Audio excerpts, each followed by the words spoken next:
9, 8, 7, 6, 5, 4, 3, 2, 1, 0.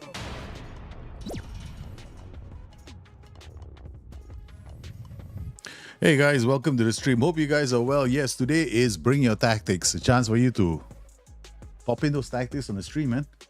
We'll take a look. We don't rate the tactics, right? So I just give you an idea of what I think of the tactics, how they might play. We do take the tactics from Discord and play them for 45 minutes of a game and see how that tactical system plays out.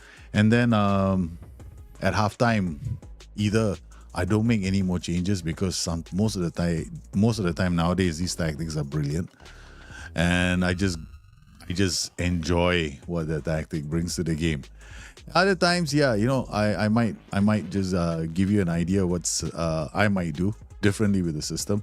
Of course, there are also saves that guys can send in if they use the link on Discord. Yes, there's a link on Discord where you can submit those saves. If you want me to play with the save and give you an idea of how I can help out with your save, yes, definitely we have received a few saves already. And we are going to manage one team for one season all the time. It's just a random team that we pick. We've used all kinds of teams, all kinds of teams. I've lost track of the number of teams we do with this show. And then, of course, we have other shows, other stuff as well. But first, before we begin, let me say hello to everyone who's here. Hey, Sean, the militant, welcome to the stream, and how you doing? Rocky! Hoof the ball tactic is good. Hoof the ball tactic has always been good, Rocky. Are you now only discovering how good hoof the ball tactics are? Hoof the ball tactics are very nice tactics to use. Yes, I have used hoof the ball. You can use the hoof the ball tactical system. You can basically, what hoof the ball actually means is this, right? If you set up the hoof the ball tactic, what happens is this. You might be playing a 4-4-2. You might be playing a 5-2-1-2, right? Identify what your advantage is, right? So maybe you have great defenders in the air. They win the ball. You might have a playmaker who can play the long pass. Then you just set it up and then you just one over the top. It's a form of a defensive line break, which brings me to the point of my next thing. I mean, I've been working on this video, right? How to basically, it's an evergreen video of creating tactics, and the explanation itself is only about 15 minutes. Yeah, but when I go into the examples, the video goes up to 1 hour. So now I'm wondering whether I should release the video as a two-parter or just 1 hour. So I don't know, man. 1 hour is just too long for a video, in my opinion, especially if we try. I mean, we could just do like a 1 hour and then TLDR, and then timestamp it and tell people who are familiar with the first part of the video. I mean, most of the guys on Discord, you guys should already be familiar with the first part of the video. So if for you guys, it's like, hey, get me to the crux of the matter, man. How do you break these lines? So that comes in much later, right? So either that or I timestamp it in such a way that people can go to the sections which are relevant to them. That could be one way, because I'm not into the whole hey, let's put out a 12-minute video because 12-minute videos do the best on YouTube and 8-minute videos do the best on YouTube. Anything longer and you lose viewers and therefore you lose ads and you lose subscribers. I'm like, really? I mean, if it was me, right, and I was watching the video, I'd hate it to be a two-parter because it means I start with another ad again. That's the thing. Yeah. So I don't know, man. I am still debating because I did the video. I just did the video part this today, and the first part was just the principles and stuff that is normally in my head, right? So all this stuff that I have, the knowledge I gleaned over 20 years of playing Football Manager, is being distilled into one video. It's like I'm extracting every iota I have to put it in there. But it doesn't cover everything, right? It doesn't cover things like identifying transitions. So a lot of there's going to be a lot of me asking you guys your opinion for the next couple of days, especially those come on my stream. Because the audio for the video is very late. Yeah, I've laid the audio and I keep revisiting it because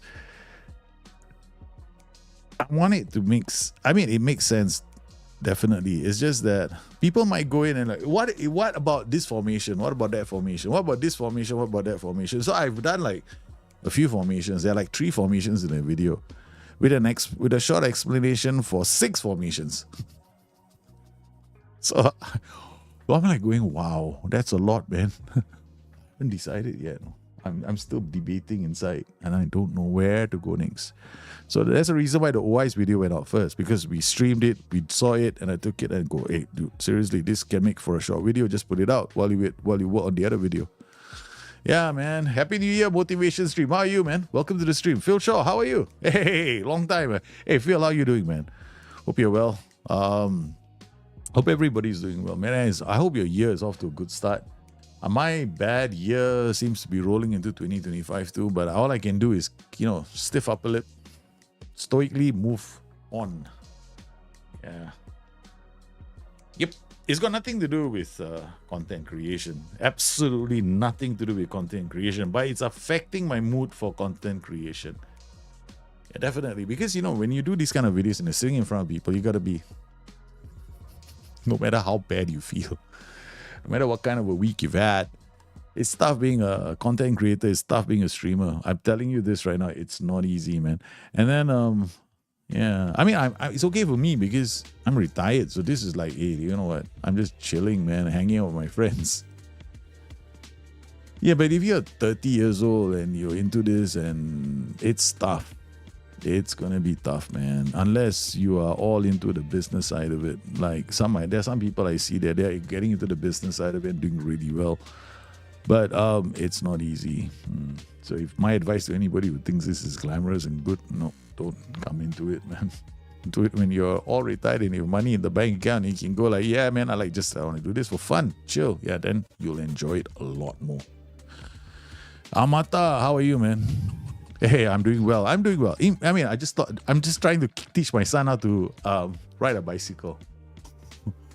So I've got, and the thing is with kids, right? I cannot scold him. So I gotta be encouraging. So I have to, keep your feet up, try and pedal. So he's every time he puts his one foot, once he pushes off with one foot on the pedal, the moment the other foot wants to come on, he's straight away looking to put both legs on the ground. So I've got to you're not gonna move until you get both feet up there and you start pedaling. Okay, don't worry. I mean, yes. So they're panicking. Yeah. All kids are the same. I mean, I remember how I learned how to ride a bicycle. I did it by myself. So, yeah, kids have to learn by themselves. And I learned how to ride a bicycle on wait, let me remember. Yeah, I remember I fell down many times when my bicycle had no brakes. My bike had no brakes at all. It was one of those old 1950s bicycles that these old men used to ride. Me and my brother went out. We found some parts and we thought, okay, we looked at a picture and we were like, okay, maybe this is what a bicycle should look like. And we put it together. Yeah, man. I like Marcus. Welcome back to the stream, man. I like how the pressing trap video is a nice update to the FM24 version, as I was watching the pressing trap video in FM23 last year. Thank you very much. Thank you for the feedback, man. Thank you for the feedback. Football, man. Yeah, it's going well, man. I can't wait for the video. I can't wait for the video too. Because that video is like a lot of work. So a lot of thought is going into that video, and I just don't want it to be something that I put out. I mean, I'm proud of all the videos I put out. There are some videos I'm not especially proud of because I felt that I could have put in more effort. So I don't want to feel like that when I do the video, right? So I want to make sure that it's there, it's done, I'm clear and succinct, and where I can be, non-controversial. How's that, man, for a plan? Non-controversial. You find it very funny when I say there's no such thing as a balanced tactic. Wait till you hear that part of the video. Yeah. Yesterday I felt like we were walking into an easy promotion to a Brazilian first division. Wow. Was it an easy promotion in the end? Rough. Hey, Joe Miko, how are you? How's things? Work hard, enjoy yourself, man. All you guys in school, work hard in school, do well. Okay, so what is the goal of today's video? We are going to be playing with your tactics. Yes, very simple. Your tactics come in, I take a look at them, we play it with the team, and then we do our best not to embarrass ourselves. True. You know how embarrassing it is if you guys pop in your tactic, right? And I end up looking like a complete. I'll refrain from using more colorful language. Okay, let's just put it that way. It can be quite colorful at times when I know I don't do as well as you guys. I mean, you guys are doing quite well. Most of your tactics are quite very solid. Raf, beating most teams in the beginning and getting to top 3 in the league and getting to the semi-finals in the State Cup. Hey man, that sounds like a plan that's coming together, right? Okay, so here we go. Intanin, I want to play super wide with super direct. What are the team instructions I have to avoid? First up, do you have players who can play super wide? That's the most important thing. Because you going wide means the players are far away, you know. Like, hey man, if you got have you brought your passport with you? Yes, I have. Okay, I'll make sure the delivery is on time. That delivery better be good, man, from the player who's gonna make that pass. Yeah, so if you want to play super wide, which I never recommend, and super direct, it sounds like super hoofball. Now, if you do something like that, that's what you're aiming for, super hoofball, right? So you're looking at sending the ball directly into space to a player that's really fast, okay? Really fast. And he has got strength, aggression, acceleration, and work rate. These are the qualities that you'll need in each player that you have in attacking spaces. So you definitely need that. And then I would never play a system like that without one of my roles in front being either a target man or an advanced forward. Why? Because you won't have, you're just hoofing the ball up, right? You're not looking at building play up. You're not waiting for the rest of your players to move up the pitch. Your tempo is going to be high. So what you're going to avoid doing is work ball into box. Why? Because if you work ball into box, you got to wait for your players to come, right? So if you're very wide and you're very direct, and the pass is going to be faster than your players getting there, so you kind of have to depend on maybe 2 or 3 roles to score your goals. I've done a tactic like that before. It was a 4-2-4, and it was something I did in the middle of a network game, because what I wanted to do was I knew that the person was playing work ball into box. So my opponent player was playing work ball into box. It was very obvious, you know, the guy's holding up the ball and somebody's doing a cutback and they're quite high up the pitch. And I kind of drew him into that, because what I did next was I played a 4-2-4 direct with only a target forward, an advanced forward, and a winger on attack. And I won the game because I was just playing for the counter. Because if he comes up the pitch, he's going to leave a lot of spaces open, especially if you're doing work ball into box. So you kind of not want to do that yourself. So you don't want to play work ball into box. Your tempo should be quite high. In fact, very high, if you're depending on only 2 or 3 players to get up the pitch. So hit early cross can also be a good instruction, and whip crosses also can be a good instruction, because you're going to be hitting teams on the break. So you're drawing them in and smashing them with a goal on the break. Claude J, can't wait for your grandkids start playing FM and have you as their mentor. Hey, first up, first we have got to make sure that the game, Football Manager, let's get it. This is very interesting, no? Okay, Claude, I love the comment, man. You know why? This is going to bring out a whole debate about whether this game is for kids in the first place. My kids, when they look at me playing Football Manager, they fall asleep. When they watch me playing Black Myth, Wukong, they go like, Daddy, I want to play the game. When they watch me playing Football Manager, even though Lionel Messi or Cristiano Ronaldo are their favorites, they only watch TV. Getting them to watch a spreadsheet in action, translate into a game that is not entirely palatable, is not something they want to do. I had the thought of putting my son and me, making him stream. My son wants to be a stream. My son wants to create content, right? He did say that one day. He told me, Dad, I want to do YouTube. I want to make a YouTube video. So I was thinking, son, if you want to do a YouTube video, we should do it together. At least then I can look after you. How about doing Football Manager? And he went, no, Dad, I want to play Black Myth, Wukong. So, but it'd be quite interesting to see his facial reaction. So I'll probably put a camera right here to do a ISO shot of his face so I can switch to it whenever he's playing. We got a 2-shot from here and an ISO from there, so I can just switch from the camera. It's quite easy to set up something like that, right? So I saw on him and he's playing and his reactions whenever he comes to a Football Manager screen. That thought has been on my mind for a while. Because, I mean, I could get my son to play and I could look for a really old person, older than me, and I say, would you like to play Football Manager? Then we can find out how the community that's closer to my age group feels about the game. We can find out how the community of children feel about the game. And when FM25 is launched, we'll do a tick box, eh? What the world thinks of Football Manager. I don't know, man. It sounds fun. It sounds fun. What are your thoughts on Liverpool versus Nottingham Forest? Are they bottling in January? I don't look. Forest are a good team. They're not top half of the table for no reason. Remember last season when they signed all those players? What was my reaction? I said, wow, that's a lot of good players that they've signed, but the only problem is can they gel, and they struggle, but they survived this season, same core group of players, and they're doing quite well. Nottingham Forest are there on merit. And they faced a Liverpool team that really wanted to get a result. I think Liverpool are beginning to show a bit of tiredness, and it's clearly evident who they depend on. And teams are beginning to find a way to shut them up.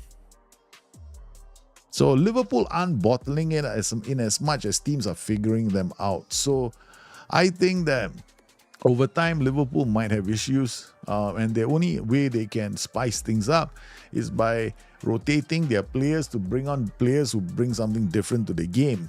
And I think that will take some time because they are so reliant on Gravenberch and Mo Salah at the moment. I remember my first FM save, Manchester United in FM 11. Wow, you're a baby, man, compared to all of us oldies. FM 11? Dude, seriously? Baby. I remember when I was doing FM 11, I was working in the background looking at the Tactical Creator. Yeah, that was back then. That was a long time ago. Claude, plus there is a World Cup. Oh yeah, and having to explain to the kid, today's kid takes a lot of teaching skills. You'll be shining. Okay. Well, Claude is one optimistic person, man. I like you a lot. You're super optimistic. Yep. I'm trying to get my son to learn certain things in school, and that's already a challenge. Imagine me going in Football Manager. Actually, in terms of Football Manager, it's kind of easy. I mean, honestly, right? If a person were to come into the game tomorrow, right? I would tell him, okay, and he comes up to me and says, Dr JIT, I want to play Football Manager. How do I create a good tactic? Apparently, you seem to know what you're doing. No, I don't. It's really simple. You go to your team. The first thing you do when you go to your team, your tactics page, you're going to have 3 recommendations. That comes from your assistant manager who has been programmed to look at your team to give you a recommendation for the tactic you should use. Why ask me? The game is going to algorithm to do it for you. Duh. Okay, so use that algorithm to start. Like sometimes when you go into the game, I mean, it's true. I mean, how many times? It's like very often, right? You go into a game and people go like, what tactic should I use for my team? They pick up a team like this and go like, what tactic? So you come in here and go create new tactic. You see these 3 thumbs? That's your assistant manager talking to you. Boss, we can play gegenpress. Boss, we can play vertical tiki-taka. Boss, we can play fluid counter-attack. And like a if I'm assuming you don't know anything about the game, just click on this. Yeah, boss, gegenpressing will rely on every player in the team working hard. And above all else, they'll have to be fit and mobile enough to press the opposition immediately after losing the ball. We will keep possession, sir. It will work best with a 4-3-3, a 4-2-3-1, and a 4-2-4. Sir, we have the players for this formation. Okay. All we need to do is these simple instructions, boss. Okay.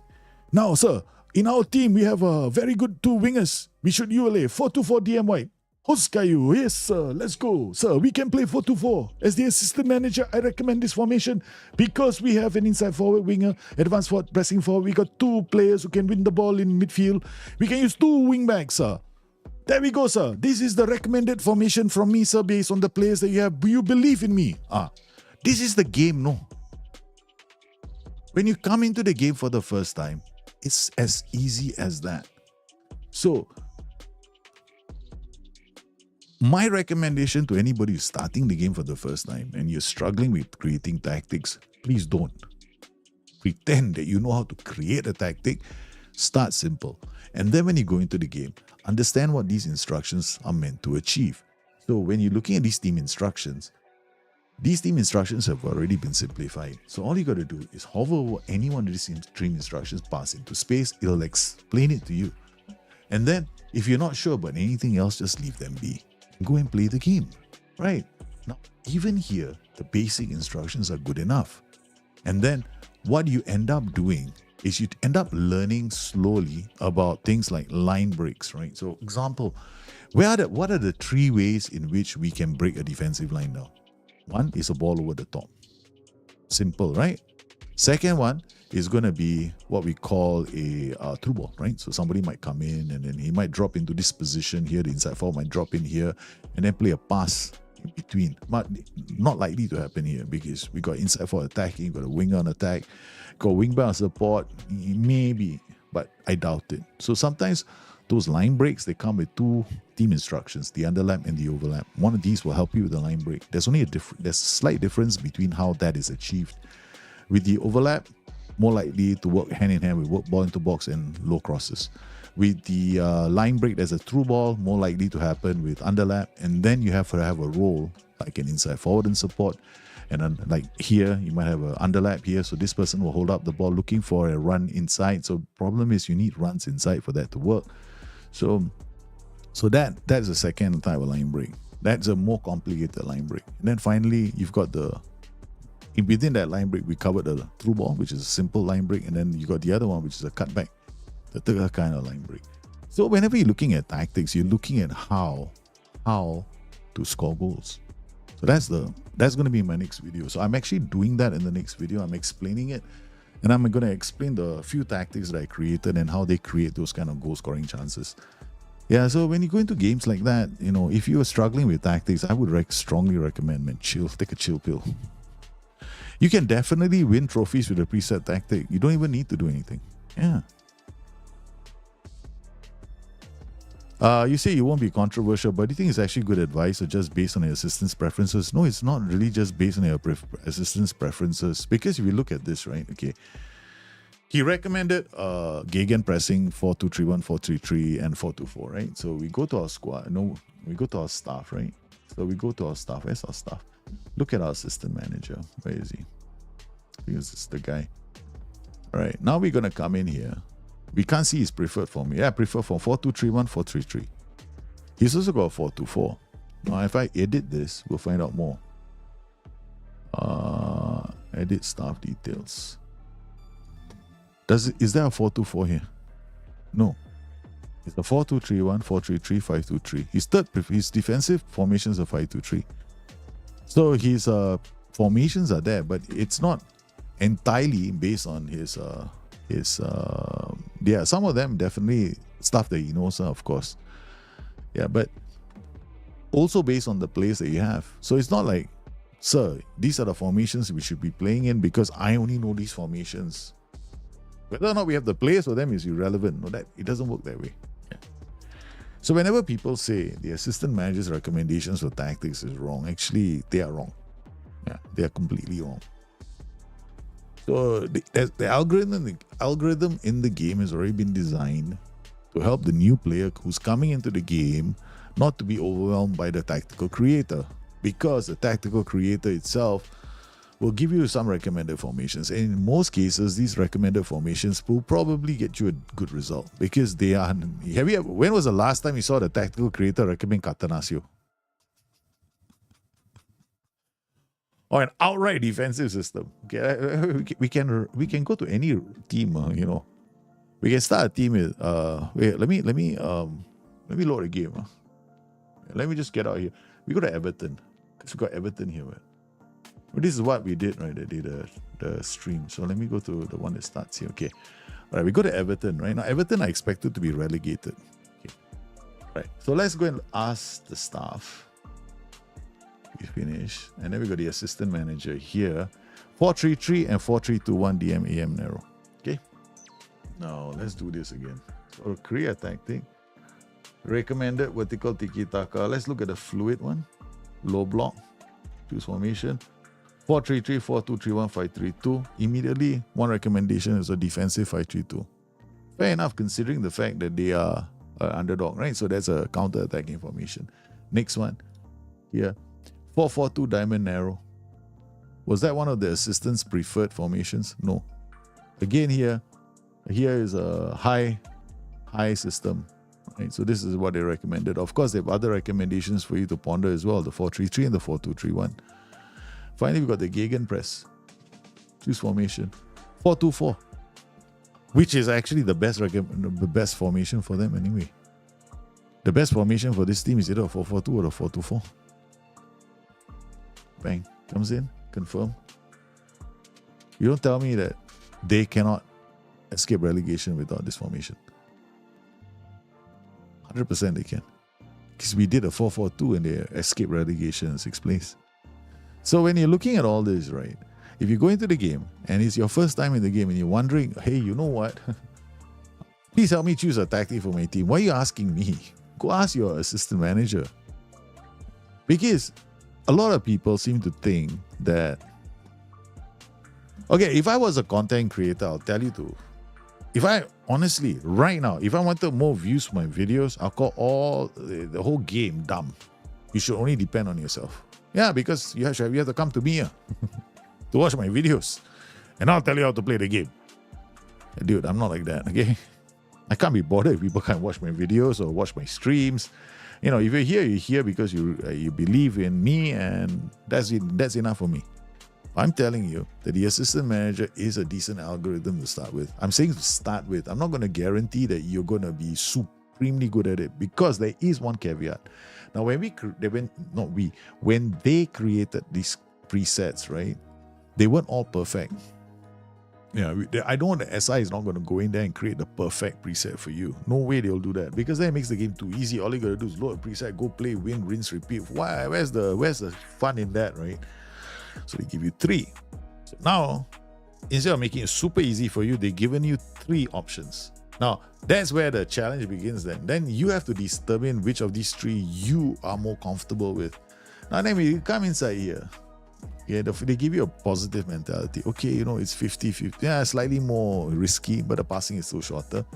And then they've given you all these roles, right? Inside forward, winger, pressing forward, advanced forward, DLP. But I mean, looking at this tactic, if I were to play this tactic, I'm going like, okay, this is not too bad. It's very defensive. It's got 2 holding midfielders. So we are depending on these wing backs to get up the pitch. More likely, this guy's going to stay back. But this guy is the one that's working a lot of the he's going to get up the pitch on some regularity. So we got to make sure he can cross the ball.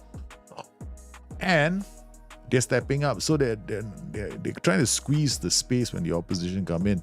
See, the only mistake with this for me, this preset, right, is this.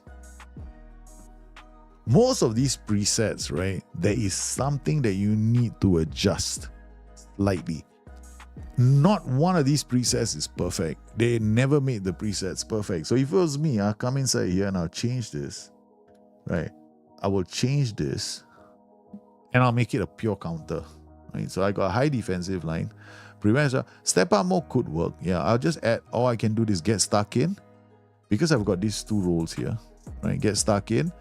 All right, and then I'll just launch the ball. Now, and the other thing we can do, if I really wanted to make this even more interesting, is go trap inside. So the counters can come from the center. The DLP can play the ball up. Then I can change his role to a target forward on support. He drops deep and he links up play.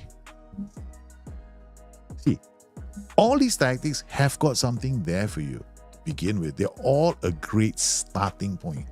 That's how they've been designed. That's how they've been designed. So the recommendations they're going to make are going to be decent recommendations. I wouldn't say they are, they're still, the best recommendation comes from the knowledge that you have in the game that you develop over the years. Yeah. In my opinion, CM UI is more user friendly as far as I can recall. I mean, Championship, that was too easy. Yeah, I guess it was, but I think for most people, there was too many numbers on the screen. Yeah, so they got confused as well. Oh, motivation. You still have this videos that I made for FM16. Well, that's a long time ago, man. Thanks a lot. Yeah, those are like the basic formation videos, right? Those days. Yeah, I'm making some more complicated ones, but I'm trying not to be too complicated. Hi there. I truly believe that you only listen to your system even with the preset, you will have success long term. You'll have to bring always. Yeah, exactly. As a starter, I think you're right. Man, say it loudly is absolutely correct. There is no reason why you can't get success with preset tactics. Maybe I should do a stream, right? I mean, like, what's the point? I like, the thing about me is that I want to do something that I enjoy. So if I were to go into one of these and just use preset tactics, I'll probably not enjoy myself very much. That's my problem. But I think that you guys, when you play the game, if you're not sure, go for a preset. There's nothing wrong with it.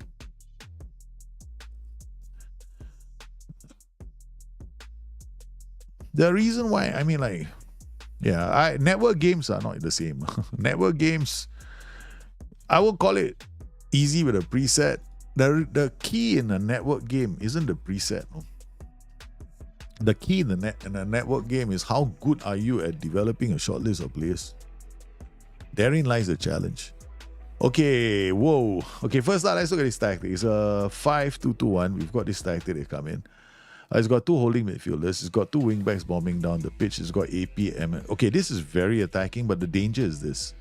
Invite cross. Now, invite cross makes you narrower. It means these three are going to tuck in. There's nobody on the flanks that's going to help you defend. No one. That's the problem with invite cross here, because it tucks these three in so they don't step out. So my advice is, in a back three, don't have invite cross. Yeah, don't use that instruction in back three. So he's got wingbacks, AP in advance forward. I mean, in terms of numbers, the key in a 5-2-2-1 is actually because these guys are going to strangle midfields, right? They're always going to strangle midfield. Okay, so I'm going to clear all this first. But I'm not going to use the OIs until second half. So if you know what the OIs are, then you tell me what you want to use as OIs. But I'm playing them without any OIs. So my advice is, when you play a tactic like this, you're going to have to think about, okay, we are strangling this midfield, but why am my wingbacks not helping? So what do? I would definitely think of trap inside. I would definitely use OIs. And I would, I like short passing, pass into space. Maybe a slightly, medium tempo or higher tempo will be fine, but you definitely want to start here. Work ball into box, dangerous. Why? Because as they get up the pitch, right, you might expose your sideline here. So it's important that you be careful with it. Hey, you're right. Yeah, the set piece merchant doesn't seem to work anymore. I'm going to have to cancel that reward. Yeah, I don't know. It doesn't kick in anymore. We're going to have to change that to something that you guys can control. I don't know why, but it stopped working for a while. I'm gonna return that to you. It used to work really well. You guys come in and then you play with the thing and it pops in every time I score a goal from a stat piece, man. Hey, FM UNC 92. I'm doing well, man. I'm doing well. Hope you're doing well. Squad management helps a lot creating scouting. So if you can take step by step, you have all the tools. Yeah. The thing is, for network games, at the end of the day, it's all about network games. Is all about how good you are at strengthening your squad. Yeah. Because everybody in a network game will be looking at players. Yeah. The game at the end of the day, and more experienced players are looking at building sites with good CA. Or rather, not the CA value itself, but more like they are looking at players with the right distribution in CA. Yeah, I don't really care about the highest CA. I'm more interested in my players having the CA in the right attributes. Migs, thanks for the follow, man. Okay, so this tactic is coming in, so we're going to take a look at it. And we're going to play this tactic, right? So we're going to play this tactic on a quick pick again. I mean, I don't really get too involved, with the decision by the the guy, but the only thing we're going to worry about is the center, because the center, honestly, we're going to have to play a player with really good jumping reach. So we're going to put Paulista here. Then got Cook, Loriente, Molina, Lino, these all wing backs to bomb up the pitch. Requelme, Correra, advance forward. Now, he's not very particularly tall, so let's look for somebody else. You know, I think that we want somebody who's got a bit of everything. We'll play Morata instead. Up top, okay, so we got one more day. Yeah, we want to make a tactic without wingers. Without wingers, it's not difficult, but it's more, you gotta get those wing backs so high up the pitch, they put pressure on the opposition wingers and don't allow them to play. That's the key here. I made a low block 5-2-2-1 and I made a 5-2-2-1 that's attacking. They both work. It's just your understanding of how you want to play. So you kind of need to know when you're looking at your team what those players are going to do. Now, when I look at these instructions, there's only one problem here, this invite cross. Because if I lose the ball, this wingback will be high up the pitch. It means that the ball might just transition all the way down and it could become a problem. Right? So if I were to remove this and put trap inside, what will happen is the players might create a body line, shape that encourages them to play the pass inside, and I will have hard tackling to make that work. And also opposition instructions. So let's go. Let's see how this tactic does. Okay. So first 45 minutes, I can't make changes to the tactic. I can only make changes at the halfway mark. Right? That's the rule with all these tactics that come from Discord. I have to play the tactic. Because sometimes, I don't want to be the kind of person that sees a tactic immediately makes a change, right? So but those that we get from elsewhere, if you're not from Discord, chances are, because of time constraints, I will make suggestions straight away and make changes immediately. All right, so, okay, no highlights, not good. Now, let's go to comprehensive. We're barely seeing anything. All right, kicks the ball. This is not too... There's nothing much here that we can see. All right, so look at where the wing... Look at how their players are aligned, right? So looking at the formation they're also playing a 5-2-2-1. Wow. Okay. There's a lot of traffic, man. Now, what I like to do against another 5-2-2-1 is to see who's got the better plan. And I definitely will play trap inside and use the OIs. Because otherwise, we're just playing each other's game, right? Yeah, and nobody's trapping. The wingbacks are still free. Yeah, so watching. The trap inside, the three guys are tucked inside. Look at how we play. Okay, so watch this, right? If the ball comes up, watch this. Just pay attention to these three guys and how they work. Let's see if the ball goes to the flanks. See that?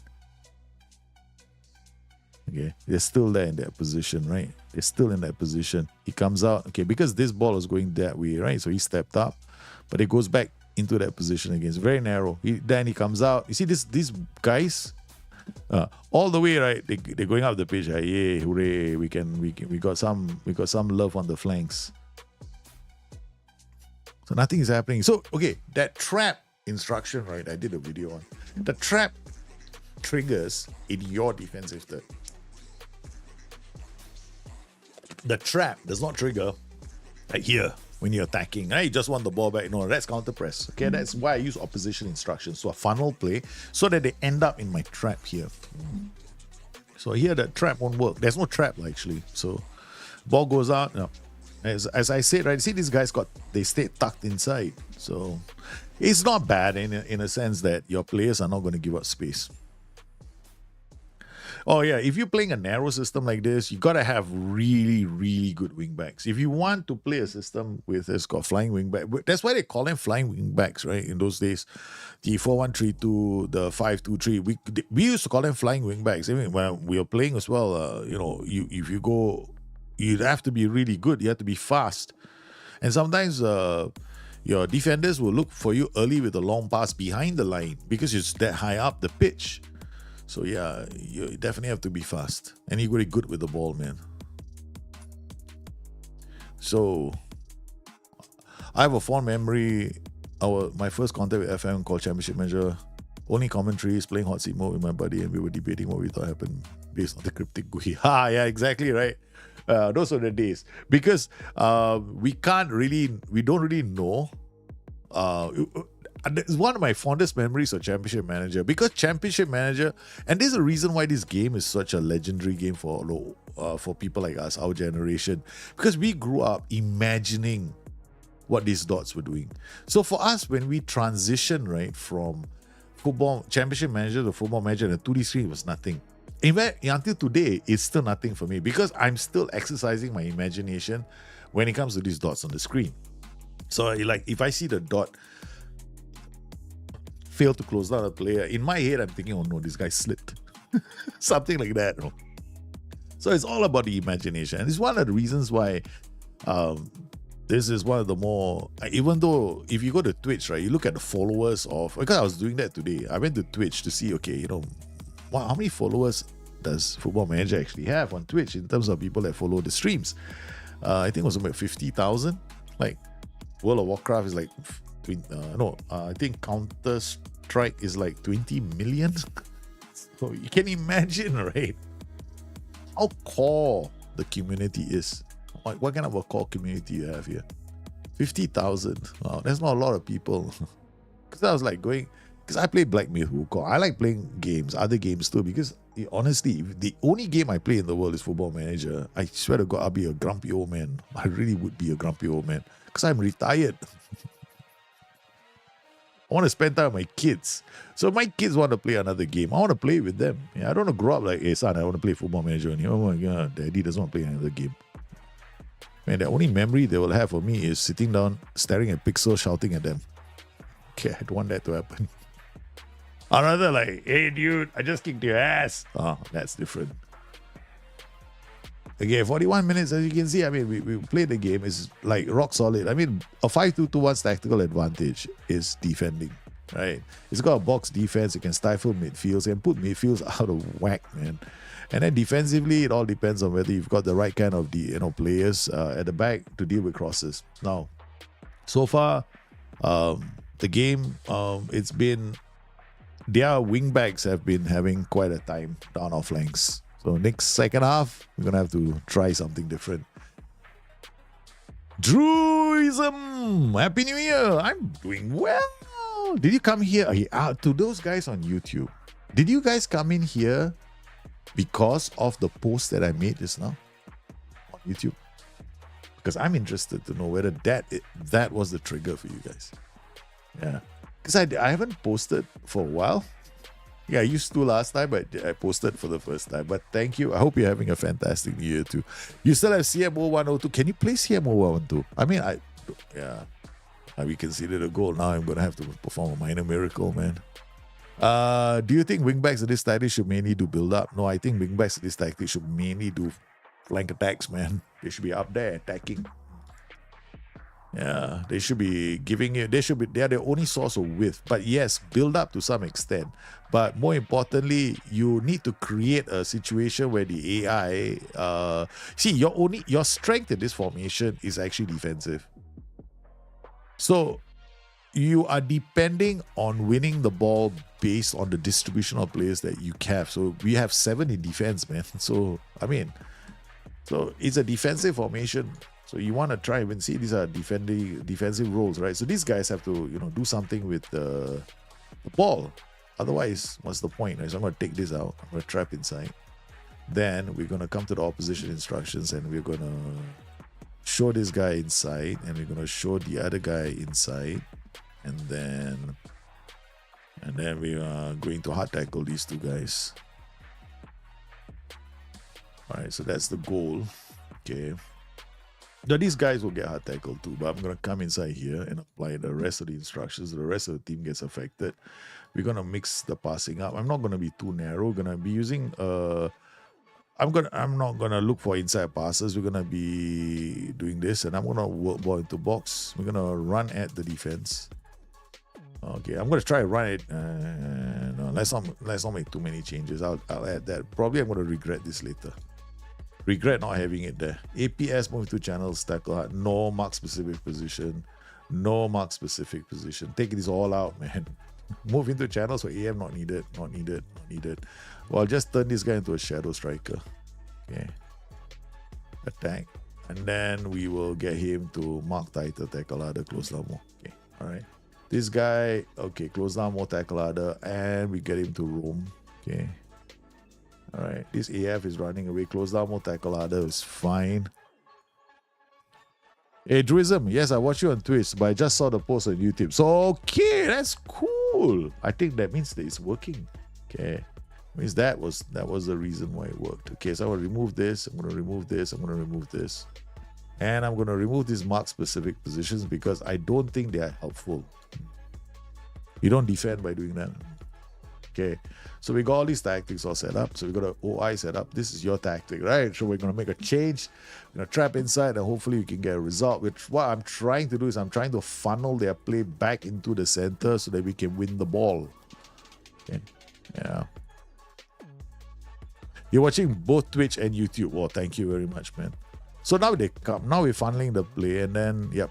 Okay, and we are, did I type mark anyone? Oh yeah, trigger press. So we only, trigger press. What do I trigger press? I didn't trigger press anyone. Oh, we need to show them wrong foot. They will have a problem, right? So we'll trigger them. No, this is, I think this is trigger press. Yeah, trigger press if they make a mistake.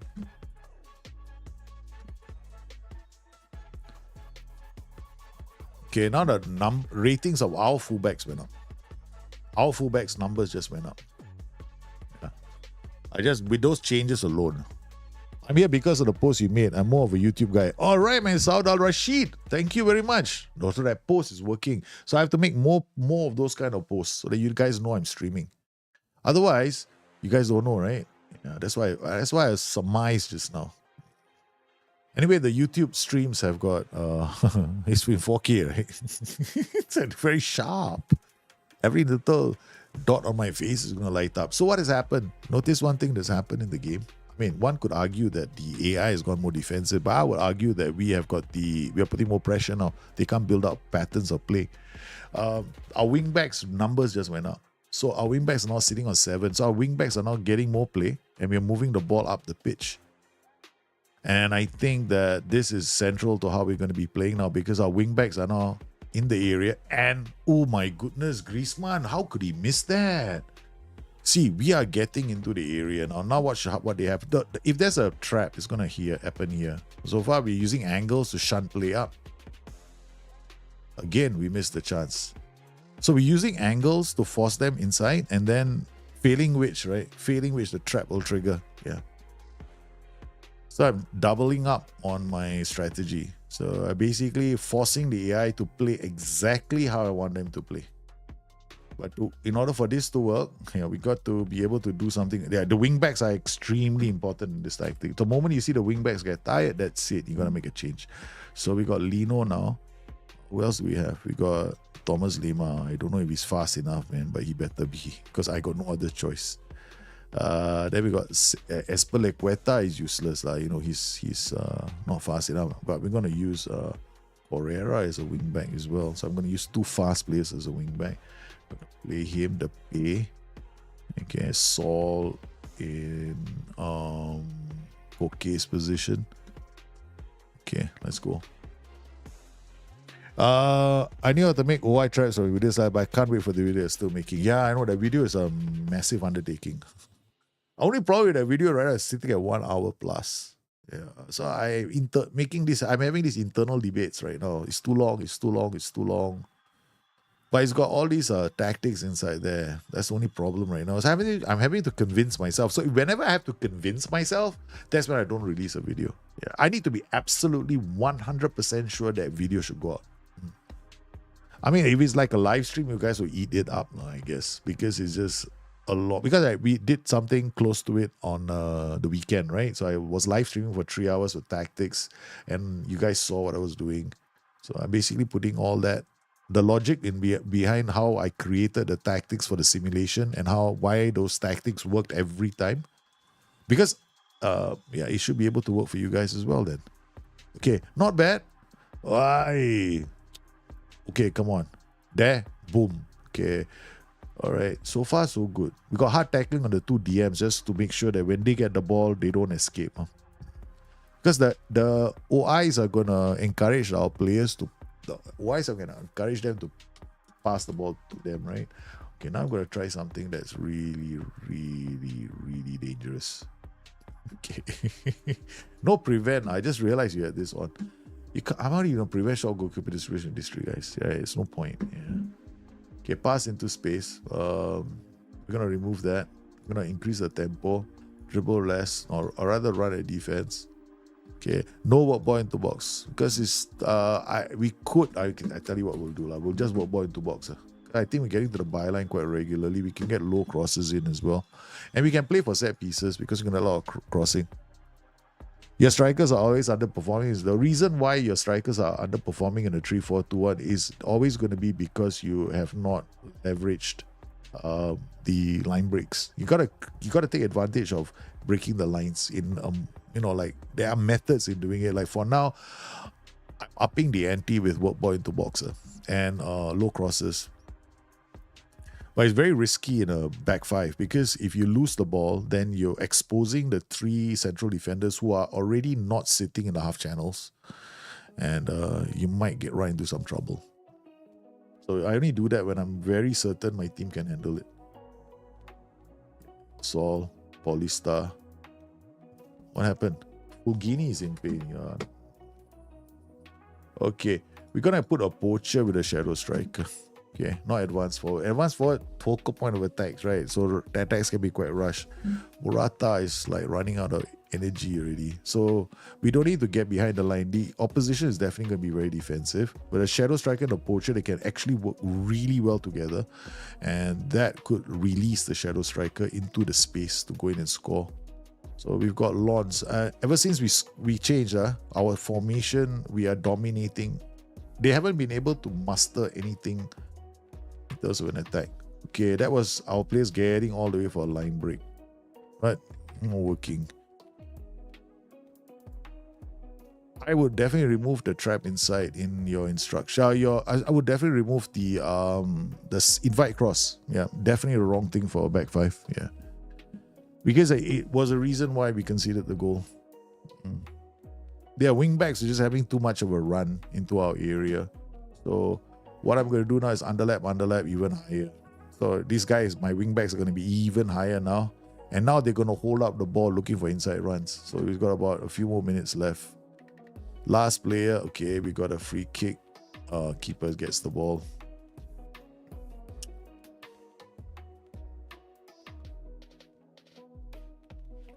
Jimenez, Riquelme.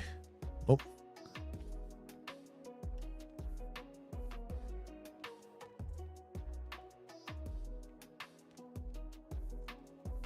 This is pretty, we are very aggressive right now already, right? We're playing attacking mentality with an underlap. The wingbacks are very high. Where does the work ball into box take effect and when is it good to use? The work ball takes work ball in box. Work ball into the box is a final third instruction, right? So it takes effect whenever your players reach this position here, okay? And then like here, now the work ball into box is going to trigger. Okay. Now, the thing is this, right? It only works really well if you have players in support. Otherwise, it's just going to try and cross the ball. Now, work ball into box is only a good instruction if you can achieve this, like multiple players in this area. So in this particular case, we also have low crosses. So low crosses is compounding this even more. So I'm telling the player to go to the line to get into position for low cross. So when you see this, it's like I'm trying to create a numerical overload on this side of the pitch, right? So we're trying to create like a 2v1 or a 3v2 so that we can get one of these three players free to do the cross. So let's watch what happens. No, he did a cross anyway. Yeah, our tempo is quite high, I guess. So draw the tempo. So I was looking at one of our players to check back. So you'll do a check back and then do a low cross. Get the player behind. But now we are playing against a system that is hell-bent on, staying in that area. So it's a very defensive formation, but it can be broken. But we need to do it. Okay, Femphis now looking. He got us a corner. Never mind. I'll buy it. It's all right to have a long video, Dr JIT. The info you provide amazing and the presentation is enjoyable, sir. So don't dwell on it. I am dwelling on it, man. It's 1 hour, man, the video. I'm still thinking about it. It's very long. I'm like thinking, man, 1 hour. I saw the length of the video. I was like, holy cow, it's 1 hour. I was like, oh my God, it's too long. Yeah, so what I'm trying to do is shorten the amounts during the live stream. Yeah, so that is probably the reason why it's taking up so much space. Yeah, so there's a lot of segments from the live stream, and those revolve around the tactic and the transitions during the actual live stream. And I was trying to point those out. I was thinking to myself, why don't I just point only those that involve the line creating those goal scoring chances? So that's what that's the plan in my mind right now. Because then I am narrowing it down to just those things that you should look out for, which could help, which could be better. And whether or not to, instead of showing multiple formations, which I think I did 5 formations on this stream, right? I'll just focus on 2. And hopefully one of those formations has all the ways in all the methods of creating multiple different kind of goal scoring chances. Yeah. So that's the goal. Because these formations, I covered it in the video. The only tactical advantage this formation has is the numbers it has in defense. So it's principally a defensive formation. So if you're looking at this to make a comeback, it's not going to happen. Very hard, because you're 7 players defending. So what advantage does this tactic actually have defensively? Like if you're a goal down, it's going to be very hard for you to come back. So as you can see, we tried. I mean, I gave it 45 minutes, right? So see, the opposition defended well. Largely down to the fact that if I were you, if I want to create this tactic, the first thing I do not do, okay, this is a tactic that we got, right? I will never do this in a million years. I don't care. I'm not even looking to find out who you're marking. It's just a bad move. Take it out. Don't do that.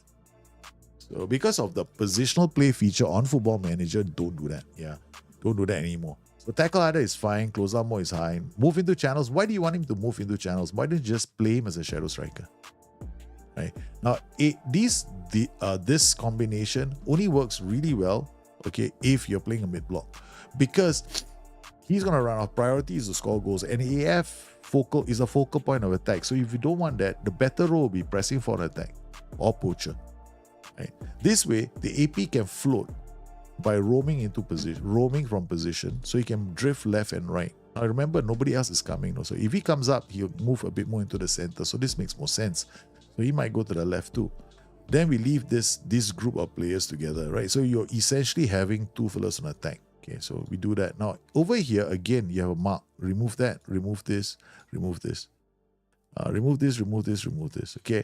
What you want here is get stuck in. Also use the trap inside and remove the invite cross. Invite cross is very bad. It just makes you narrow and allows the opposition to come and score goals down your byline. Right? So don't do that. So shorter passing, maybe, but I'm not a big fan of this. Now, when you go narrow, you're asking a player to use the inside channels to pass the ball. No, it doesn't always work, right? Because they're going to have 2 midfielders. Your strength is actually tick-tock, tick-tock, because you got 3 fellas here. You got a diamond here, and you got a passing diamond here. Right? So why are you encouraging your players to go right into the middle? The middle becomes very, very powerful if you pull players away to the sides. When you pull players away to the sides, this guy now has space. So what you should be doing instead, your width should be at least here or here. Okay, so that's what you want. Now, when you get this, now you can use these 4 to move the ball up. I mean, you want to, you can play focus play, but I don't really see the point, because then you get a lot of counter. You might get a lot of crosses, one too many, but if you've got great target man in the air, go. Target man here also is quite good. Roll target man, shadow striker. So these are all good roles. Some pass into space, yeah, I will leave it. But work ball into box, not entirely necessary for this tactic. Because if you work ball into box, you're bottom heavy. Work ball into box for a bottom heavy tactic is just all the opposition will have all the time in the world to defend by the time you get there, right? So why do you work ball into box? You only work ball into box if you are going to be doing low crosses, you're playing really high up the pitch, you want to dominate possession or move them around and create goal scoring chances.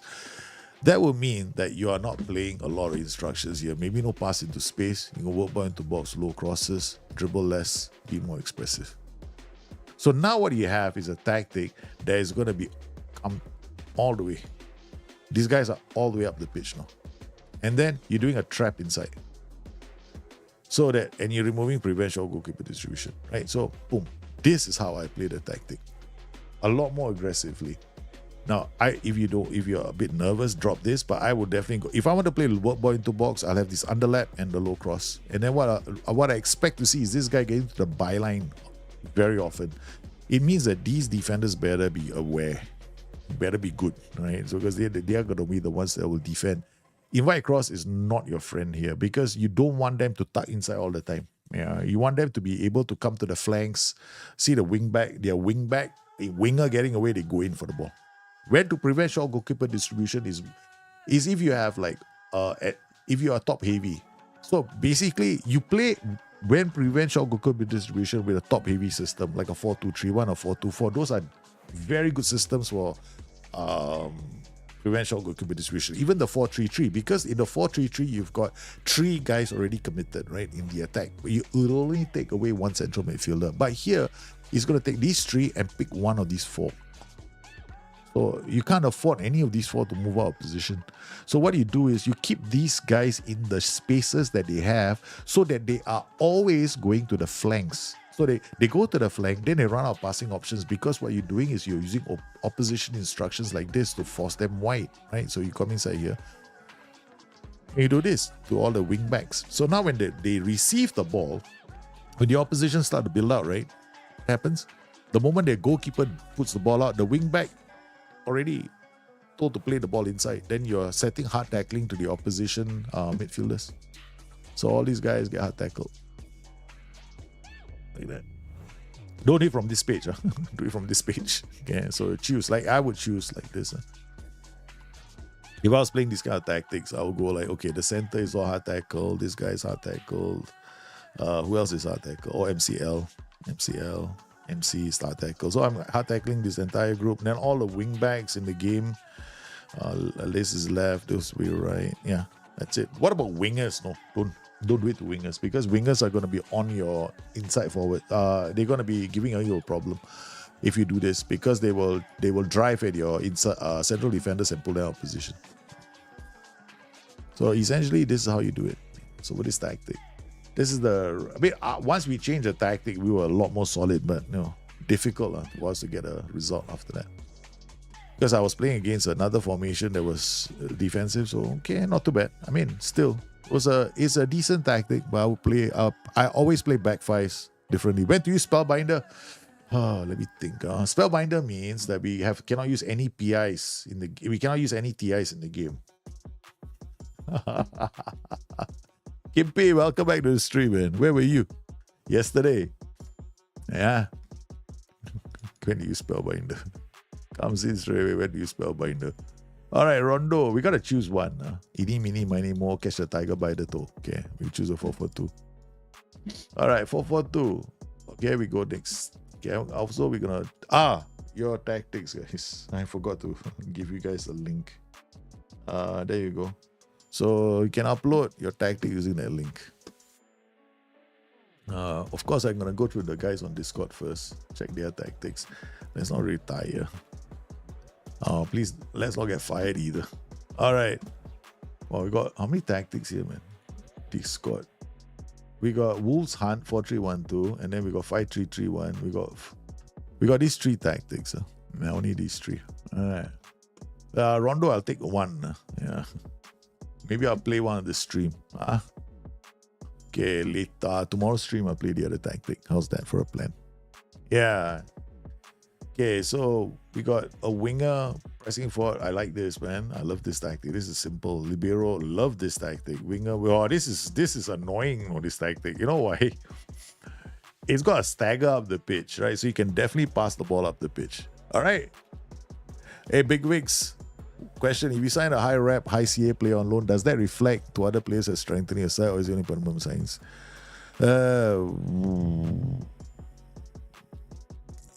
Good question, man. Even I can't answer the question. I don't know whether, I don't think it's strengthening your side, no. I think it only refers to permanent signings. Yeah.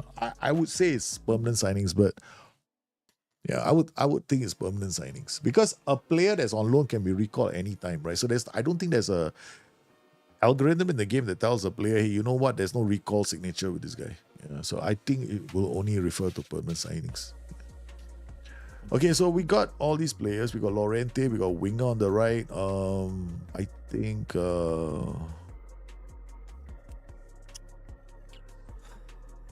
that's it. We go unavailable, shorten that list a bit. We got Saul. I will play Saul here. Okay. Rodrigo de Paul can be a winger as well. Yeah, he's got good crossing. All right. Lino Correa. Correa is a pressing forward. Does he have the 11 is just past the mark. Loriente CM support. CM support does he have PIs? No. DLP no. Winger no. Winger no. PI. I love this kind of tactics. No. I love it when you guys come in without PIs because actually I prefer it that way. Yeah, I myself will use try not to use PIs unless I have a clear idea that okay, when do I not use PIs and when do I use PIs? Okay, there are some roles I use PIs with exclusively. Any AP playing here, immediately roam and move into channels because my systems involve my fullbacks coming up to support player and I use a lot of underlaps. So when I use a lot of underlaps, I know that this player, if he moves to the side to support play, I will have a third option to pass the ball. And that is almost always going to give me a good opportunity to do a low cross. So that is the reason why my AP always roams from position. Now, what about the other guys I might do a PI for? Now, if I play like a poacher or another role here, I like them to hard tackle and close down more. But these two roles are already doing that. So leave it. Then, do I put PIs on these guys? Why stay wider? I don't. You don't need to tackle harder. No, not really. The only ones I do is a back three. Sometimes mark tighter on the outer central defenders. Other than that, Volante, sometimes I will get them to bomb forward. So I ask them to get further forward. The DMs in a 4-2-3-1, I will always get one to take more risks and the other one to take fewer risks. That's it. Those are the only PIs I use. I don't use any other PIs. Yeah. No more. Because the game, the problem right now with Football Manager is this, okay? Is positional play. Ever since they introduced positional play, the whole game changed. Yeah, for me at least. I don't know about you guys, but for me, it just made things a lot more like streamlined. Because I know some roles are going to move into midfield during the transition. You need to work the CA ladder in your network safe. I think your CA will go up with the team. The question is, you ask is, do your players recognize him as strengthening the squad? So I'm assuming you made a promise to some of your players. That's what I mean, right? So loans can help strengthen your squad in terms of CA. Your question made me assume that you made promises to your player. I'm sure loans will add to your CA of your squad, definitely, because the CA of a squad is very different from the question you asked me just now. The question you asked me was, would my players recognize? I was like, oh, dude, seriously, this must mean they made a promise. Yeah. So if your question was, do loans improve the CA of my squad? Yes, 100%. That will be reflected in your pre-match season preview. Yeah. So definitely. Yeah. Okay, when do you use invite crosses? Don't use invite crosses in a back three. When do you use invite crosses then? In a back four, almost always. Yeah. I'll tell you right now, right? It's so easy though. Invite crosses is the easiest instruction in the whole game. The easiest instruction in the whole game. Use with back four. Don't use otherwise. That's it. Okay? Easy.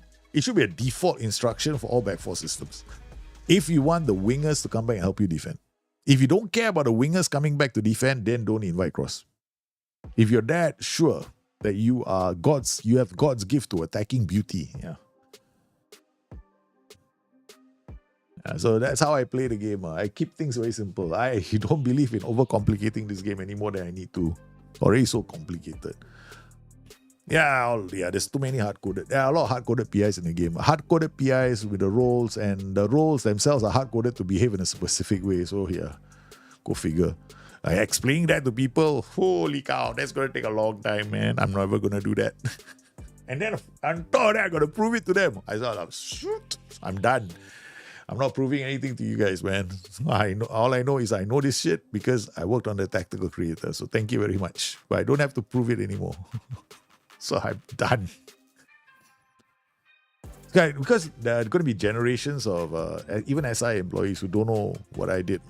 Because most of them won't know because they long before they were even there, man. Yeah. Even Nick doesn't know, no? Yeah, exactly what I did. The only people who know is the Colley brothers. Yeah. And Richard Clayton. So there were only 4 of us. Mark, Paul, me, and Richard. 4 of us only. And one other guy called Gareth. Yeah. There's 5 of us. Yeah. No one else was on the initial team. Only the 5 of us. Anybody else who claims he was in the initial team is lying. Because I can prove it to you guys. I still have the Google team. I still have the Google team notes meeting. Yeah. Until today, I kept them. Never dropped them away. So all the discussions, I still have them. So I know exactly what they said. I took screenshots. Not supposed to, but I did, you know. Because I was like going, oh my God, I'm only 22 years old or 23 years old and I'm being asked to do this. Wow, so cool. All because I made Scramjet. Okay, so this tactic isn't bad. It's quite good. I like this. It's simple. It's not overcomplicated. It's there. You see, these kind of tactics at the end of the day, it's going to be about your players, right? So let's look at the tactic, right? Once again, I mean, I'm looking at these teams. PF. It's all about your players and their movement. Focus play down the left and the right. We'll see plenty of crosses in this tactic, right? You don't need tempo to be very high. Brilliant. You kept it there. So it will adjust very closely to your mentality. There's a mid block, pressing forward. Only thing I would say, I mean, this is okay, if I were to say something about this tactic, right, it is predominantly a safety first tactic. Yeah. Very safety first. So keep it. Keep it. Very nice. It's a safety first tactical system. So I will it, okay. This is what I mean, right? When I say a tactic is balanced, this tactic is balanced, meaning it's got the roles in such a way. If you look at it, right, support, attack. One support here, one defend, one libero coming up. So the only way this is going to happen is they score goals, right? But look at this, right? CM doesn't move forward. So the libero is here. So the ball comes in here. This guy's not too far away. This guy isn't too far away. Okay, he's not moving forward, and this guy is just here. So a lot of this is going to depend on whether you can pass the ball. So it's very bad. It's extreme, but no one's taking any risk in this tactic. So I'm going to add some risk later by choosing a role that is going to leave that group. I've had horrible experiences with invite crosses on back 4. Yeah, I know. A lot of people might, because the reason why somebody would have bad experiences with invite crosses in back 4 is because they don't have the right kind of players in front of the fullbacks.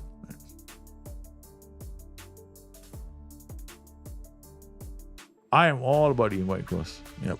All my tactics. I'm not suggesting you guys go out there and play invite crosses, no? But it's like experience. You got to get some experience with it. If you're not, then don't play with invite crosses. Just leave it unchecked. Then don't check either one of them. Like here, right? His players are tucking inside, right? Then he doesn't use it. So look at what his players are doing. See the initial movement by the fullback? You see that? It's a small movement, but it's very apparent to me. Look at that. Look at this. And he comes up. See this guy? He's moved up already. Look at that. There, he's already come out. See, he's come out because he sees this player. Now, if I play invite cross, he'll be here. This guy will be here. That's a small difference. Yeah. So you need to become aware of it. What do you think? Am I getting better at tactics? I think everybody's getting better at tactics. But FM Jung, Rondo, I don't take all the tactics. I took one only. But you're getting better. You're getting a lot better. Very balanced. So you need really good players for this. But you need, if you're thinking of like create, see this? This is what I mean by there's no step ladder here. See this? So this is a defender. The fullback has gone up here. And this is another midfielder. See how close the two midfielders are? Right. So this is the whoever this is. I don't know who this is anymore already. Somebody went somewhere. So let's Koke. Where's Koke is here? Lino is here. Witzel. Okay, let's look at Koke. Koke, Witzel, Lino. All right, there we go. So your three here have, or rather, these three have from the three-man defense. So this guy has gone up, right? So these are your three defenders. This is where your libero is, right? This is where your midfielder is. This is where your winger is. Okay, this is where the other players. So now, what's the problem with this? These two are too close together. So the libero doesn't have to do much work, see? So what you could do with this tactic is get this guy to be like a box-to-box midfielder or even a Mazzala. Now, when he does that, he's going to come here. Right, it goes there. But what I'm saying is, I'm not saying it's bad. I'm just saying it's an option. That's all. Because what you're doing is very safe. Yeah, it's quite safe. You're safe. This is a safe tactic. And if you are a good team, you can keep possession of the ball and overpower a team. So you're not overcomplicating it. So keep it. It's okay. Yeah. Even a ball winning midfield, I think yeah, it's okay, you know.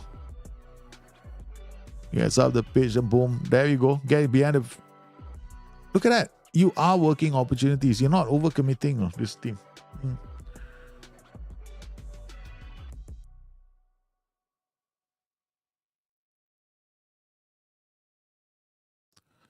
Hey, Culture Left Foot. Do you have a good tactical advice for a wildly weaker team than anyone else in the league? Wildly weaker team. My tactical advice is just attack and hope for the best.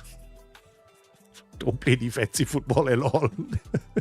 Because if your team is so bad, man, I'm just going to play a 4-2-4. Two DMs, two defenders, two wing and a wing back on defense, or maybe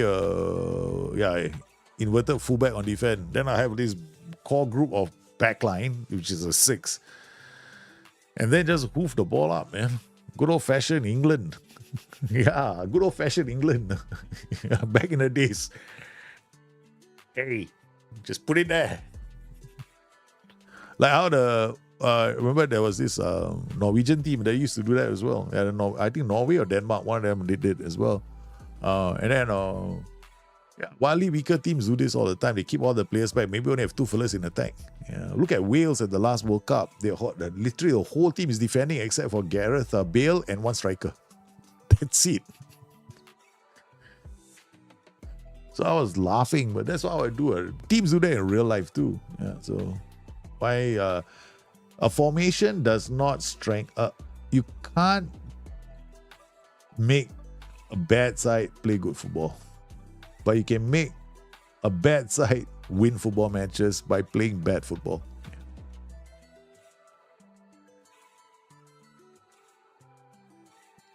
So far, okay, now I'm going to change. So what we've been playing it for all this time, right? So I'm going to make a slight change to this tactic. All right, so we've got a DLP. We got a CM. So what I'm going to do is I'll swap these 2 roles. So Libero is going to come out. So we're just going to vacate this space with maybe a Mazzala on support. Just goes up. So he's not too aggressive. Mazzala will come in here. The winger will come up and see whether we can support the play. All right, that's it. And then we are going to turn this guy. We'll leave it as a pressing forward. That's it. With a mid block. And we're not going to try anything else, right? So there is going to be 1 player that vacates that area now. Got DLP and a Mazzala. Maybe a DLP and a ball winning midfielder. Oh yeah, that would be better. Because the ball winning midfielder will try and win the ball high up the pitch. Slightly more aggressive. Yeah. I7 Doomy. Thanks for the follow, man. Hey guys, what do you think of the next? I wouldn't be too. You know that the new 5 series cards are coming, right, from Nvidia. There's going to be one, I think, a 5060, which is going to be like $200 compared to the legendary new one that's going to be like $2,000. Cool digit difference. I wouldn't rush to buy these cards yet. You got to watch out for you got to find out what the VRAM is on the cards. Because the bottleneck for a lot of these video cards right now is the VRAM, not the NVIDIA GPU. Yeah. Because The reason why I upgraded mine was because of the higher gigabytes of the VRAM. So you want to do that. You want to make sure that you don't go out there and buy there's going to be one cheap one, 5060 if I'm not mistaken. But I don't think it's going to come with 12 gigabytes of GRAM. I think it's going to come with 8. If it comes with 8 gigabytes of GRAM, I would not buy it. Because you still get your screen will still be tearing. Okay, we're gonna go attacking now. We're gonna try and win the ball. Libero on support. Don't be so shy. Okay, let's get up the pitch and we're gonna counter press. Wanna win the game. Boom boom. Go up. Get stuck in. Let's go, babies. Can you win the ball back? All right. Oh no. What is it? You got? I can't work. I think. Oh, we conceded a goal, man. I have to make a change. Yeah, because sometimes when a tactic is really, really safe, right? So you run into trouble. You gotta pop in all the players. You gotta make sure all the players are fit. Make sure you got a better manager than me. That's what you need. Yeah, let's go. So you can see the XG chances created, not that fantastic. Because it doesn't have any other line breaks. It doesn't do any line breaks. As in, like, what the tactic lacks is enough goal scoring options, right? So you don't really have like an option to go down the flanks and do a cutback in this tactic. So a lot of your chances are going to come from if you can camp and do a through ball. Right, so if you want to do the simple line break, still using this as a mid block, I would just play this guy as an advance forward, right, and maybe change his role to a deep line for an attack. Okay, that way you're gonna have one player, you're gonna have these two working to release each other, right? Then you have an option. You got a goal scoring. You're gonna have some options to score goals. So that is one way you can create a line break. So you need to go in and then start breaking up your goals. How are you going to score goals? Because you did a mid block, you're pressing forward, right? What good is a pressing forward? It's just going to be close to the central defender. So win the ball back, he's going to be there anyway. What you want is a role that when you win the ball back, he's going to try and break the line. See, that's a line. You got a line breaking role there already. So we did that and we changed the role to a line breaking role. We changed the role to a line breaking role. Okay, and then we went higher up the pitch. So that's what I would recommend. So what you need to do is when you every time you create a tactic, ask yourself now, how many ways am I going to try and get a goal here? So you're looking at your 3 different line breaks, right? So the first is like a cross, or deep ball. That's the simplest one, ball over the top, that kind of thing, right? A cross is a simple line break. Not glorified, but it's like the lowest XG chance possible. Then you've got the second one is a through ball. The final third through ball is just 20 yards. That is a bit more complicated on a slot. Teams do that. That one you need underlaps. Lots of players in support. You need to be playing the opponent's third. Final type of through ball is the low cross. So you're looking at underlaps again or overlaps. You also need players in support and you need to be playing high up the pitch. So in both cases, if you don't want to use underlaps or overlaps, you can. Then you're looking at enough roles in the final third to help you out with that. So ideally, you want a top-heavy formation than like a 4-2-3-1. Yeah, or you need a low tempo, allowing your teams to get up the pitch, enough numbers to work a team around. Of course, by then, you might not have many opportunities because of back defending. Yeah. So it's a bit more. There's a bit more to it. Yeah, that's why that video is very important. I have to do it right. Every time I do these shows, I explain, right? Then I look at the video and I go like, maybe I should add this, maybe I should add that. So this video is becoming like a long love affair, man. Yeah, you want to create high XG chances with the 4-4-2. It is possible, but it's how you. Okay, I give you an example, right? Okay, I show you examples. I make a 4-4-2 and I show you what I mean. Okay, easier that way. All right, let's go for the simple 4-4-2, right? Okay, so let's do something very simple. So we go.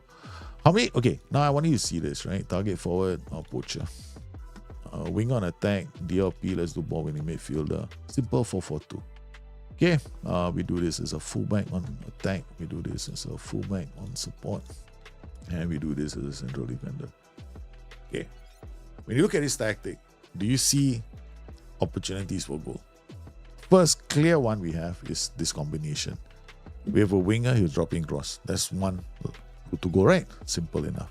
Deep ball over the top towards the target forward and a poacher. Let's put him attack. So now they're very close together.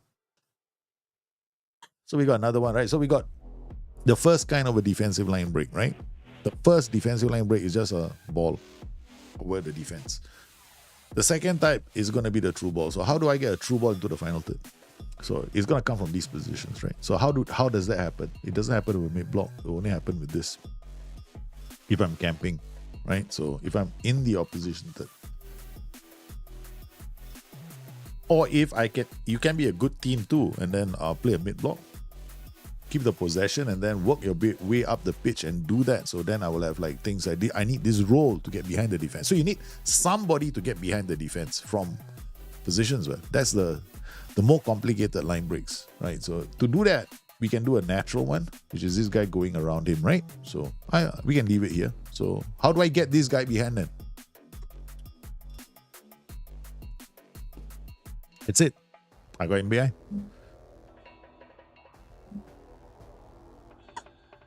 Ball into box, we'll see that I don't cross early. I'm looking for better goal scoring opportunities. So if I win the ball and go up the pitch, so how do I make this transition more prettier?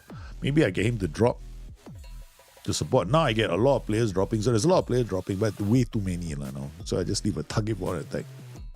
So as the ball transitions up, we got white winger in this place coming into this position. There's a natural overlap, right? Natural overlap. When he gets to the position, there might be a target forward holding up the ball, and this group can work to get somebody behind the lines. And then this winger is coming on the blind side to score goals. So I got another one. So these are now I have two opportunities. What if I want to be a bit more expressive or want to be a bit more aggressive? I want to get a third one as well. I want the through ball through the middle. Okay. Now we're getting a bit more complicated. So we go underlap. Now underlap, push these guys even higher in the transition. But this time I need to win the ball. I need to keep the ball in the opponent's third. So I know I want to put a lot of pressure on the team. Okay, so now I'm playing very high up the pitch, moving the ball around. I've got these guys at the back. Yeah, so these guys are still going to be quite defensive. So I'm taking a big risk by playing very high up the pitch. Naturally, the flanks are going to be my big vulnerability. And I'm hoping that some of these roles can drop back. So now I might want to think about a complete forward attack. This guy is roaming. And then I'm looking at this guy. If we are high up the pitch, hoping this guy can play a through ball by this group. So when I'm doing this with a 4-4-2, I'm hoping that this group actually ends up playing in this third and moving the team around. So what I'm looking for is I'm not playing a high tempo anymore. I'm playing like a slightly higher tempo like this. But we're moving the team around and still using dribble less. So you can create multiple routes to goal. But you're gonna have to you only master this by practice. There's no simple guide that will guarantee you, oh, this is how you do it, this is how you do it, this is how you do it. No. It's about understanding and trying. Yeah. I can only give you guys the starting point. No? After that, you're on your own. You gotta go and try it out yourselves. You gotta go and try it out yourselves. Because if you don't try it out yourselves, then it's tough, because no amount of guides or videos is gonna help you. So let's just play this tactic, right? So we're gonna create a very aggressive tactic. So we got this pass into space. I've got these players come up. So I'm gonna counter press, keep the ball and then counter. Okay, I mean no need. We don't have to do that. Okay. Alright, let's try this and see whether it works. Let's see how many routes to goal I can create with this. So I'm trying to see how many different kinds of goals we can score. No idea who we're playing with and no idea what formation we're playing with. Okay, wait, hold on. Now I'm going to do opposite. I don't know what we're going to do is we got 4-4-2, right? So we try and put trigger press on the back line, hard tackle on the back on this whole group of players. Keep life simple. No left, no right. Okay. And then the width. So we got this guy. See, okay, now look at him, right? He's going to have options, right? So he's going for the first delivery. That's the first line break, right? So we got a short cross on goal. That's not too bad. We have a poacher in the area. His name is Griezmann. That's a useful poacher. Short as okay. Shortest poacher in the world. Okay. Now we go out again. He holds up the ball looking for a run. Now that's a second line break. Through ball. In the one highlight in 43 seconds, we've seen 2 line breaks. Huh? This is what I call a line break. See, watch this, right? So we got this DLP, we got this winger, right? He comes in, watch this. This is what we call a line break. He's going to play a pass for him to break. So a line break is when a player makes a pass to put someone in a goal scoring position. That's it. Right. Another line break is you can play a pass to somebody who has broken the defensive line and he can put in a ball for someone to score a goal with, right? So it's the pass before the assist and it's the pass for the assist, right? Okay. Pass before the assist and the assist basically. All right, so now we go. Nicely done. Simple. These are all simple line breaks. No? There's nothing too fantastic about it. No, look, this is another line break word. Okay, watch this, right? He breaks in, wins the ball. Okay, and what does he do? He plays a simple pass right into the channel here. Okay, it's a simple pass for him.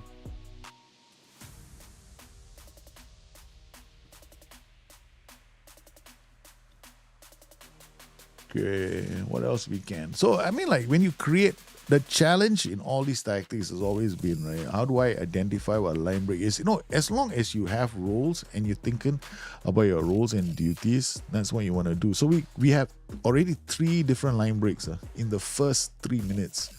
So remember what I wanted. Winger on attack might deliver a cross. That's the first line break. Second one, this guy drops in, okay? And then he roams and becomes a link player. He could play a simple pass to the poacher. Right? Now, we are not playing a mid block. I'm playing an attacking block. Right? So I'm playing a high block. High block, not mid attacking block. Okay, then finally we've got one. So this guy can drop in to do simple through balls. We've got this guy to drop in crosses. And we got another one here, right? If he gets around for the underlap, I mean, what we can do is we can call this an overlap. Okay, all right, make it easier. This guy will now play an overlap. So the widest player is going to hold up the ball looking for an outside run. So this fullback might be the one that he gives it to. Okay. So instead of doing underlap, we do overlap. Okay. Make it more complicated. Yes, exactly. That's the whole goal of my next video. Yeah. My next video will do that for you guys. So it's like more important when you want to make a really good tactic, it's all about how many line breaks can I create with my tactic. Yeah. So he got Correa. So this role I'm playing in front is a complete forward. In a 4-4-2, right? A complete forward can be a very good role because you don't really need to sacrifice a midfielder to be high up the pitch. So all you need is that one player like Wayne Rooney in those old days, right, would drop in. What Alex Ferguson wanted him to do was to link players up so that Mr. Ruud van Nistelrooy could just be the poacher in the area. Remember that? So it's almost like you're doing the same thing now in the year 2024. Yeah.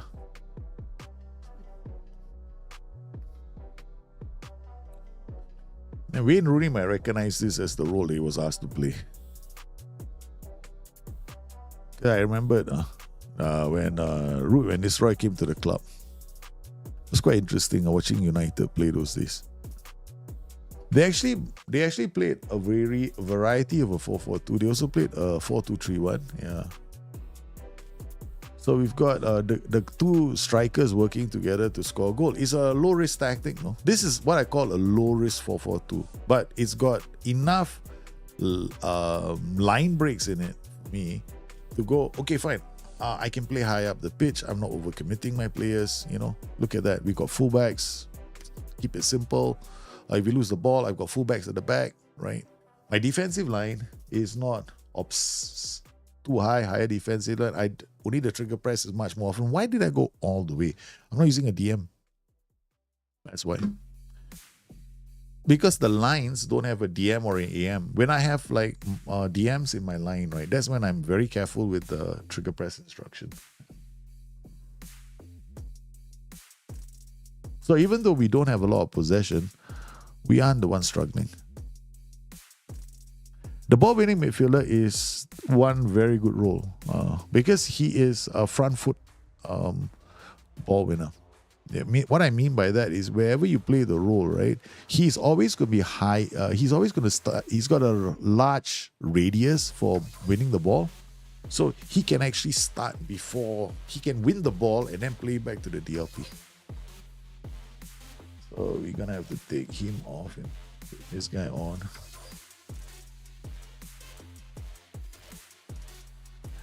So far, so good. Nothing too complicated. Now he holds up the ball, looking for inside run. Griezmann is there. Okay, never mind. Simple pass. So far, there's no cross. And now, if I want to make sure there's a cross, how do I do it? I go target forward central. I don't know whether this is a smart thing to do. My inner voice says, why do you have one hold up, another hold up? There are two holding up. Hold up. Hold up. Okay, two hold ups. Not a smart thing to do, but hey, we never learn anything without trying, right? Yeah, target man. Actually, what I should do is this guy should be advanced forward. Now, let me make it easier.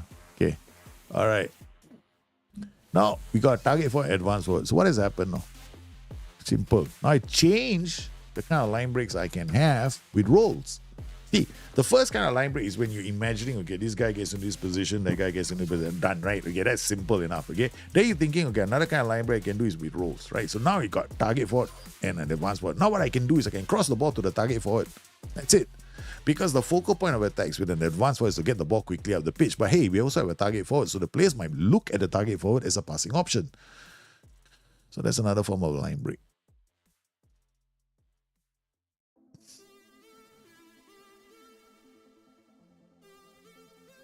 Oh, you know, you don't even have to worry. Oh, what the heck? They give up a corner for nothing. That's disappointing. All right, let's speed things up. It's on comprehensive. Saw a lot of highlights already.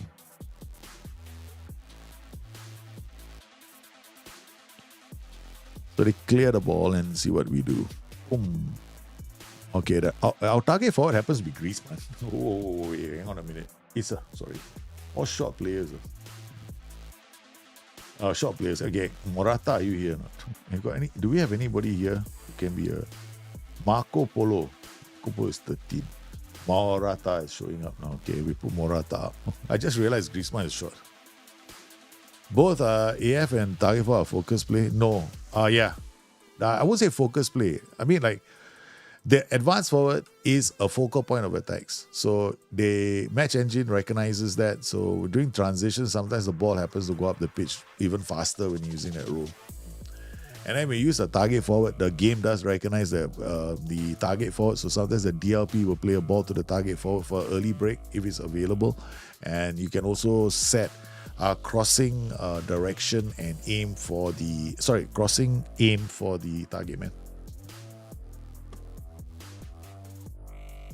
Target men are fun. I think one of you guys, Calamity, he made a tactic with 4 target men. It's quite fun to watch. And there is no priority system the game. I think there was a long time ago, where people used to say, hey, we got multiple playmakers, it's useless. Then somebody said there is a priority system at place. Whoever's the closest to the ball becomes the playmaker. And then now I think SI trying to move away from that as well. I don't know if they ever will do it.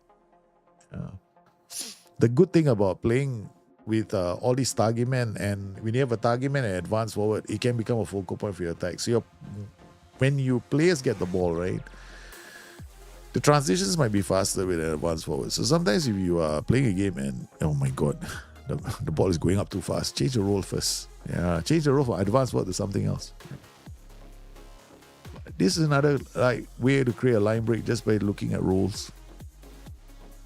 My favorite is still roles. I start with roles first. Yeah, I always start with roles, thinking, okay, how can they link up? Then after that, I look at the instructions. Okay, underlap will help me with low cross. Overlap also can help me with low cross, but it's slightly different because in one, I get a through ball and the potential for a low cross, right? That's the underlap. In the other, there's a stronger possibility of the low cross, but a lower possibility of the through ball because of the overlap. Overlap means the guy goes around me, right? Yeah. Whereas underlap, the guy, widest player holds out the ball looking for inside run, right? If it doesn't happen, he gives it to another player. The player might do a low cross. See, so that's the difference. So I like using underlaps a bit more because I can get my cake and eat it too. Greedy, I'm very greedy, you know. I tell you, I will always prefer the underlap, but it's harder to pull off, of course. So we got Dan Morata, target forward. Look at him. How sweet is it? How sweet is that? It might be offside, but you can see the link up play right now. The target forward drops, he looks up. Who does he see? He sees advance forward. If the advance forward had a better concentration, anticipation, he might not have been offside. We actually created a really good line break with the use of rolls now. So it's important to understand that while you can create line breaks in many ways, right? So you can create a line break with a tactic, with your team instructions, but it's very important to first understand what are you trying to do, right? You gotta ask yourself, okay, I want a guy to cross the ball. One. Okay, all right, I want this guy to go around and do a low cross. Okay, done. Two. I'm worried about, okay, I want a guy to go inside with the potential of somebody going outside to do a low cross. Oh, that's very difficult. So what tactic does that really well? Y'all should know. 1, 2, 3. Which tactic is the best at doing that? Yeah, come on. 1, 2, 3. Come on. I want to hear. There is one tactic that does it brilliantly. Y'all should know lah. You know, there's only one tactic that does that absolutely brilliantly. So you go smash. This tactic is absolutely sensational at creating line breaks and low cross. Because I've got underlap here, right? So this guy is playing narrow. So he comes in. So this guy is very wide. So what will happen is, as this guy comes out, he holds up the ball. He plays it inside. Now this guy is going to go forward. So this guy, he can play to this player, and this player plays a through ball. Or if this guy is marked, then this player plays it back to this guy who is going to go and looking for the low cross. So you can create multiple systems. The 4-2-3-1 is also excellent at doing that. Yeah, the two best formations for that are the 4-2-3-1 and this formation. So those are the ones that are sensational at creating so many different ways, so many varieties of goal scoring opportunities. But you can also do that with the 4-4-2. But the 4-4-2, like I said before, right? The 4-4-2 takes a bit more. The reason why I recommend everyone start with the 4-4-2 is because it's more challenging. So once you get it, oh man, you guys are gonna be kings. You know, you can do it with a 4-4-2. You can do it any formation in the game. You start with a 4-2-3-1, you start with a 4-1-4-1, yeah, you will struggle with doing it with other formations. For me, there's a simple reason why. It's because those formations, my advice is start with that first. I'm not going to explain again. It's like, wow. Yeah, Atalanta, customary, your tactic coming in, baby. Okay, let me download the others from the community at large. I gotta clean up my folders for next year. All right, we got 2 tactics. Okay, let's go. Hey, after this, how's it? Come, black me Wukong for a while. Should I do it? I need downtime for my brain again. Spend too much time on the the video until my mind stopped thinking already. I don't want to make it too complicated. But yeah, the video is sitting at 1. I can't stare at it so long. But I don't know if maybe not. Go and sleep. Might be a better idea. Go a midnight bike ride. How's that for a plan? 4-2-3-1, 4-4-4-1-4-1. Yeah.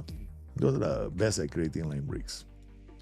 I mean, any tactic can create line breaks. It's the kind of breaks you want. That's all. Atalanta 5-2-2-1. Okay, feedback, wingback, DM. Okay, nice. Volante.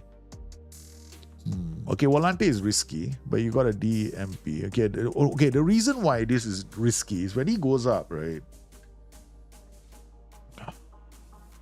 What is this guy gonna do? Take more risk, get further forward. Why? I don't get it. Why have a role? Why have this role here? What is he doing? Linking up play for the wingback on attack. That's about it. Yeah. But then you ask him to get further forward. So not all roles will move further forward. So let's play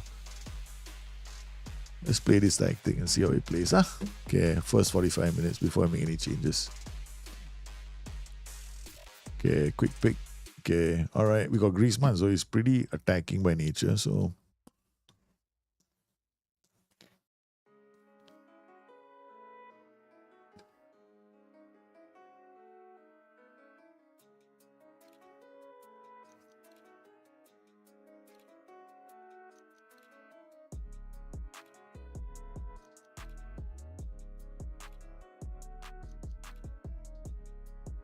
okay, so we don't have the ball, which is something I expected. Why don't we have the ball? Look at this, right? Okay.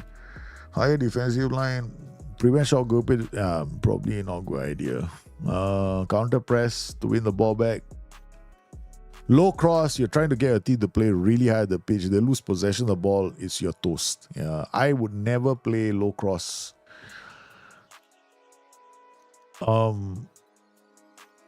Yeah, to begin, if you're very confident that your team is super good, okay, go for it. But only do it if you're confident. If you're not confident, then forget it. If your tactics still needs work, I wouldn't do it. I will look at games individually and then make my decision based on that. Because low cross will get your players out the pitch, yes, true. And create decent goal scoring opportunities, that's true. It'll give you your line break, which is the wing back getting behind. Yes, it will. It's risky. So do it if you're willing to accept the risk. Because I would do it too with this kind of a tactic. Because I want these guys to get up and get behind the defense. So, and very important to understand the risk. Yeah, that's all.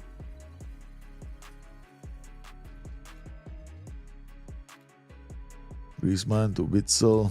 See where the wingbacks are? Yeah, let's look at this, right? There we go. See, that's a pass we want. He's trying to get into position to do a low cross. So he's going to commit himself. This is when you know your low cross is going to work. This player has come up. So that why our central defender has come up to support the play. So that's good. That is good. And if you drive a defensive line, he might not do that. So, okay, leave it.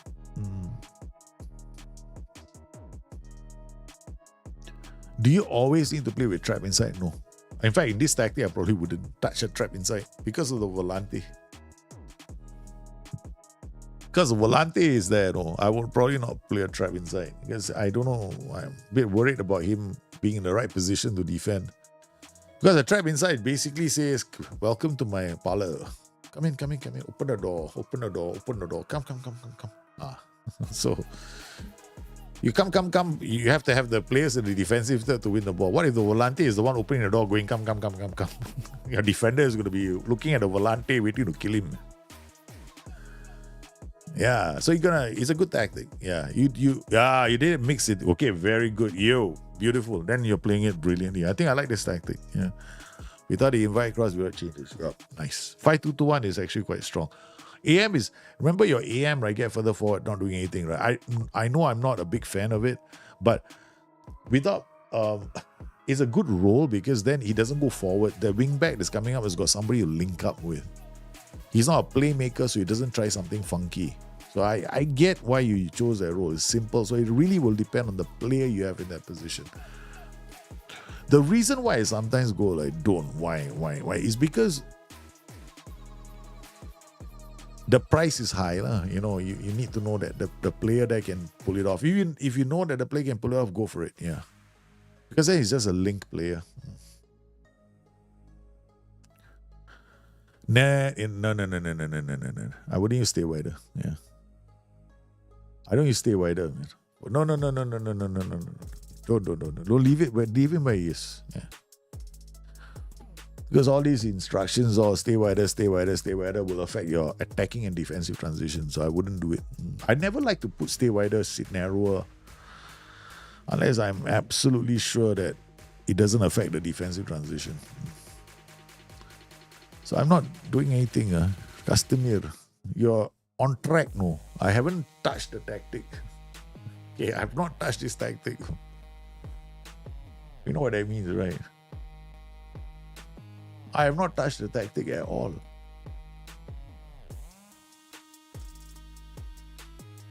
It's defensively solid. I think a 5-2-1 is honestly second to the 4-3-3 is the best defensive formation in the game. The best is probably the 4-3-3 in my opinion. Because it's but both of them have their strengths. But this is, I think, stronger than the 4-3-3 in the sense that it can stifle entire midfields, which the 4-3-3 has to wait until they're in your half to stifle them. This guy stifles them before they get into your half. So that's why this formation is definitely stronger than the 4-3-3. So this is, sorry, the 4-3 is second to this formation. My bad. I think I said this is second too. Yeah. So this is the best defensive setup you can have in the game. So if I was a low, if I was like, remember I did a launch save and I played a 5-2-2-1, right? So that's why I played, and Lons beat PSG to the title. We were playing defensively 5-2-2-1 all the way because I know that a 5-2-2-1 can stifle any midfield. The only challenge I have is getting these wingbacks out of the pitch. Once you can get the wingbacks out, you get the right kind of wingbacks, you're golden, man. You're smiling all the way to the bank. So we can put Lema here. And then we put Mr. Aspilicueta, old man SP. Can he do the running? We'll find out soon. Now Saul will come here. And then we put the pay here. That's it. Volante should have been changed. We should have changed the Volante, that's all. I think what you can do in some of the matches that you're playing in, if you are leading and you've secured a good lead, you can opt to change this role to say another DM on support. Yeah. Then you just let all the opposition teams come at you. Or you can play a DLP if you have an advanced forward. Yeah, because you're gonna be smiling all the way. Yeah. Defensively. So now I'm gonna turn this right and then add the trap inside. Let the and then get stuck in. So what will happen is I'll let the other teams try and I'll allow the other teams to come into my parlor, but I've got 2 DMs to support, so they'll be able to defend that zone quite well.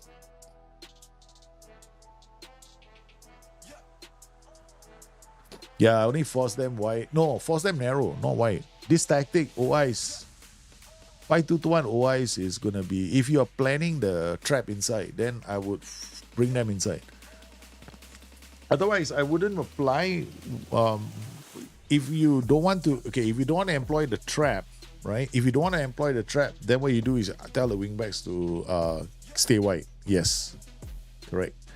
So it depends on whether you're using a trap or not a trap, right? So right now I'm using a trap, so my OIs will be all coming inside. But now I got no OIs, right? I don't have any OIs. So in this particular case, what we'll do is you come in here, and then let's say you don't want to use traps, right? So just do this, and then you come in here, right?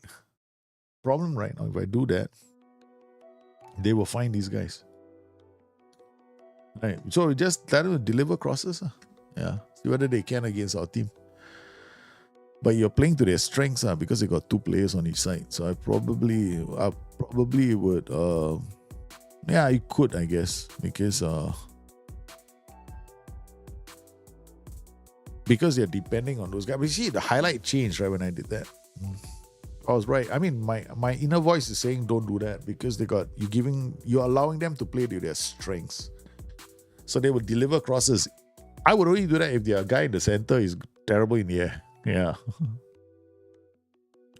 Yeah, you can if you get comfortable changing OIs depending on the formation, go for it. Some people do that. I do that too sometimes. Yeah.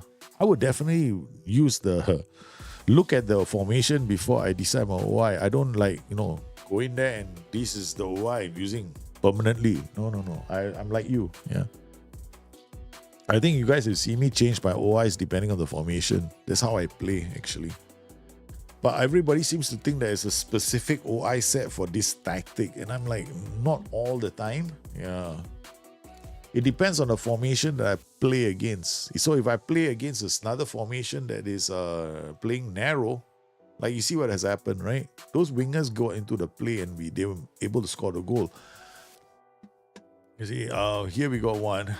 They got this guy with the ball. This is actually lucky, our defenders just were tired already by then. So I don't think it's got to do with the OIs or the trap. I don't have a trap on. Yeah. Yeah. Just players are getting tired. Towards the end, yeah, we conceded a goal. There's nothing too wrong with that. This pocket is already quite tired. And yellow cards everywhere.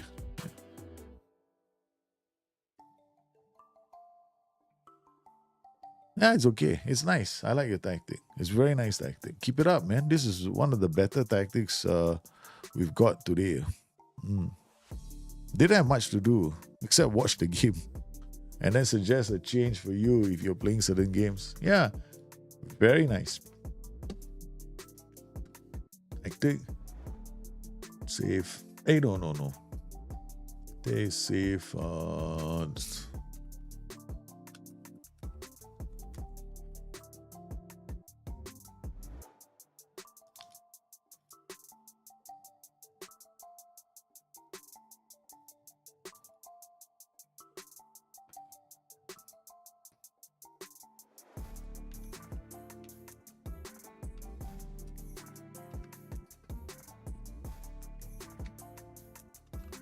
Okay, there you go, man. Definitely tactic of the week. Yeah. Definitely. I like this tactic. It's very, very simple. Not overcomplicated. And it did its job, man. Did its job really well. It showed a good line breaking structure, and there were goals, opportunities in different.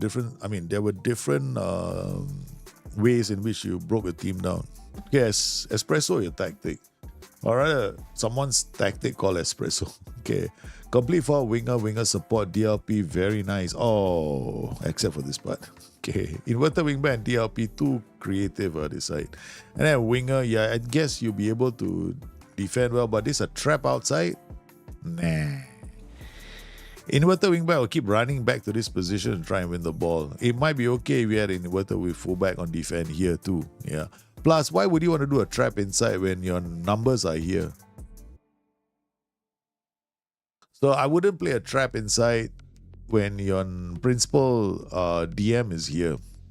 Because if you do a trap inside here, what you're basically doing is this guy will win the ball. That's it. The counter attack is down the flank. And then here you got this guy moving from here to win the ball. And then when he wins the ball, playing the pass and then coming back here again. Your counter attacks are all going to come from the flanks. Yeah, so I definitely don't think... Claude, God, thanks for coming in the stream, man. Hope the thing worked. Hope the tactics worked for you. And we'll catch you again soon, man. So I definitely wouldn't use this. 100% wouldn't use it because we can play on it. I can show you, man, on key highlights. We're playing Champions League cast, whatever this team is, we should win this hands down. No effort required. Okay, so without any effort required, we will win this game. All right, so I don't expect the opposition to get shots at our goal. Okay. In fact, if any tactic I create, right, against the opposition I'm facing, they should only get at most one shot on my goal.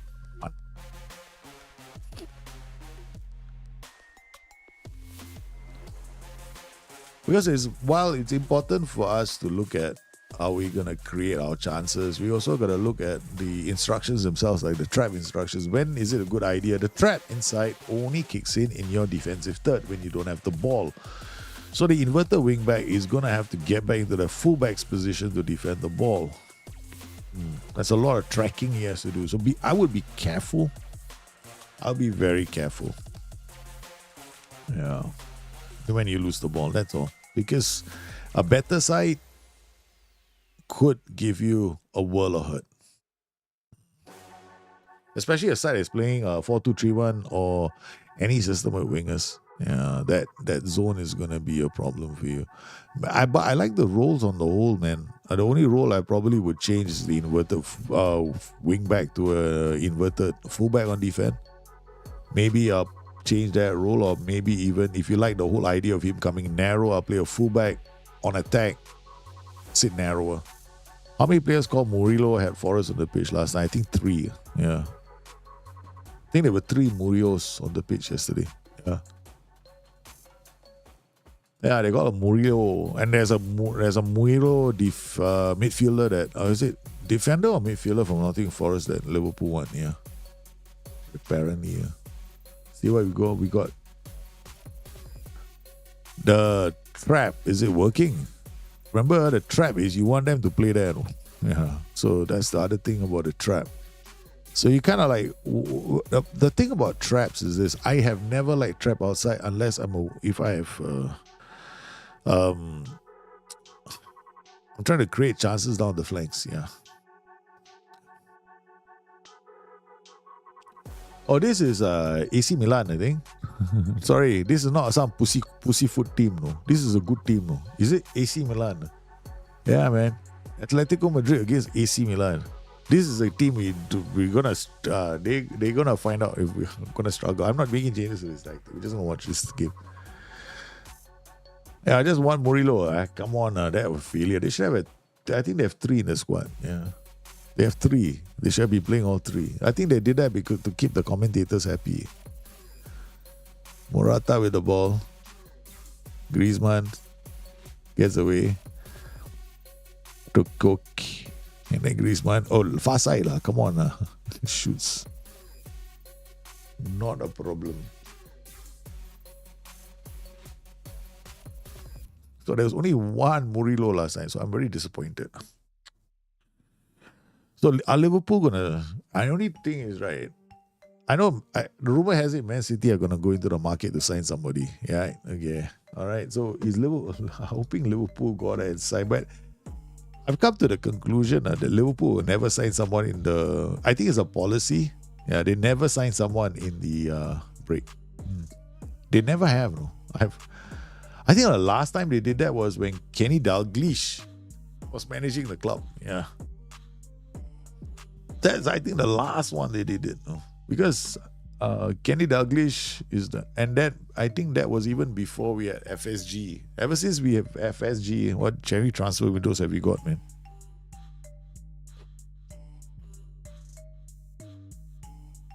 I don't know, man. Let's see what happens. Because if they sign a attacker, right, it means that Mo Salah could be gone. But I doubt. Even then also, I don't think. I know Al Hilal came in with an offer for. They're looking at who? Not Mo Salah, no. Darwin Núñez. And Liverpool are good. Liverpool will go like, yeah, baby. You want Núñez? Can have him. Yeah, VVD joined the transfer window, correct. That was the last one. But that was because we tried to sign him the summer window. The last one we tried to get him in the summer, we couldn't, right? And there was a big hoo-ha for us. VVD became very unhappy at the club, so they had no choice. Right? So they had to let him go in the January transfer window. Because Liverpool were trying. They almost got him through the door, and then the club stalled. Southampton, right, at that time was playing, yeah. So that was more like a situation they found themselves inside because they wanted the player. So they budgeted for their player already. So the money was already there. The question is whether Liverpool are going to do that now. I don't know. Not bad, huh? I haven't made any changes, no. I refuse to make. I don't like the inverted wing back, but it seems to be okay in this particular sense because you got the winger on support and you're not using any underlaps and overlaps. Yeah, even Salah, I think it was January as well. I'm not sure about January. Was Salah a January signing? I remember. I can't remember. I know VVD. I remember VVD being a January transfer signing. But in terms of creating a lot of chances, have we done anything? Yeah, we have been quite solid defensive. Okay, 4-3-3 at the end of the day is a superb defensive structure through the center. Very solid through the center. Because it's got those three amigos in the middle.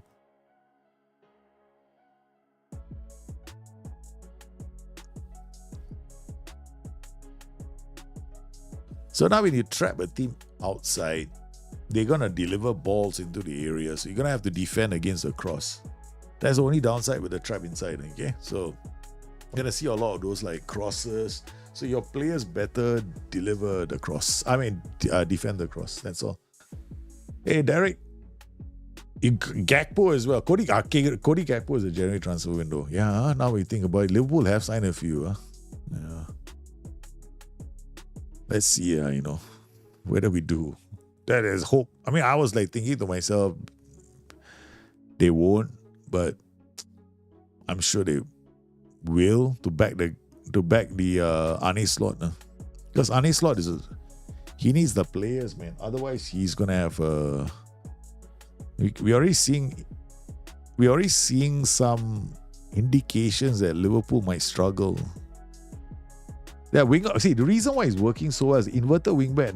The winger is on support, so nice. Yeah, so you get these deep diagonal attacks. Nice. I like this. No, so far I like. I was hesitant because this requires a really fast. We got 15 and 15. No wonder it's working. We got 15 and 15 player. If you want to play this kind of system, your inverted wingback better be fast. Then the idea is correct. Then you can get a deep diagonal onto the other side and somebody need to go in and score. I'm thinking this guy, this role could be an inside forward attack. Because you get a lot of these diagonal attacks from Daughter, inside forward. You could get quite a few. Yeah. Because you got DLP and a winger and an inverted winger. All three together, all in the same area. All three cooks. I don't think they'll spoil the broth. Nice. So if I were you, right, if I wanted to play, if you are happy with this and your team is doing okay, and you're happy with dealing with crosses all day long, you have to defend your crosses, which is what's going to happen with trap outside. Your counter attacks are principally going to come down the flanks, right? So if that's how you see the game, then what I would do is I'll just leave everything as it is. But here, I would change this role to an inside forward. Low cross, mixed. I'll play mixed. Yeah. So that you can do a deep diagonal from here to here. That's why I go with ting to here. Yeah. So you could, but be careful of this trap outside. This is the one that I worry about the most, because these guys are gonna stay tucked inside.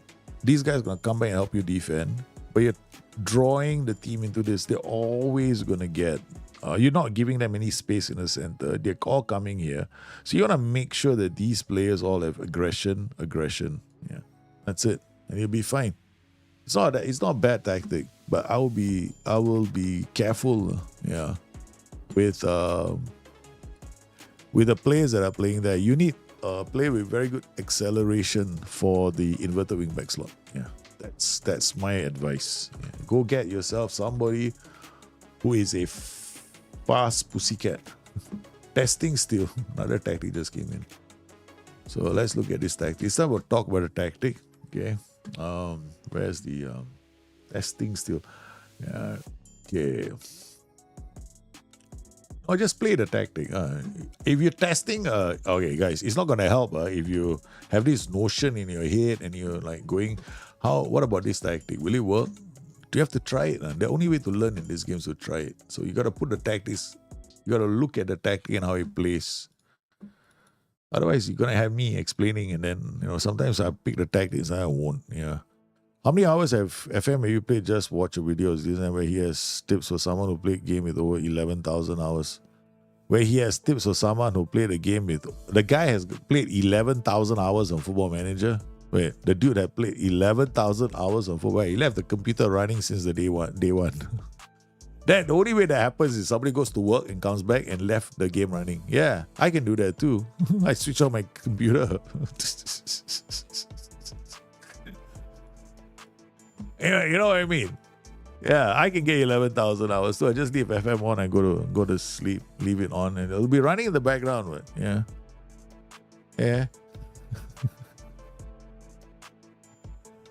I don't know, man. I played a few thousand hours. That's about it. Yeah.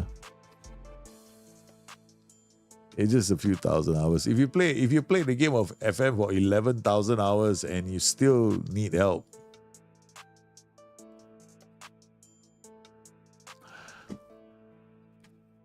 man, I admire your patience. Yeah.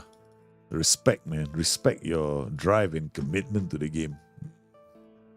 All right, this tactic, fullback attack, drop this, push him up. But don't do that.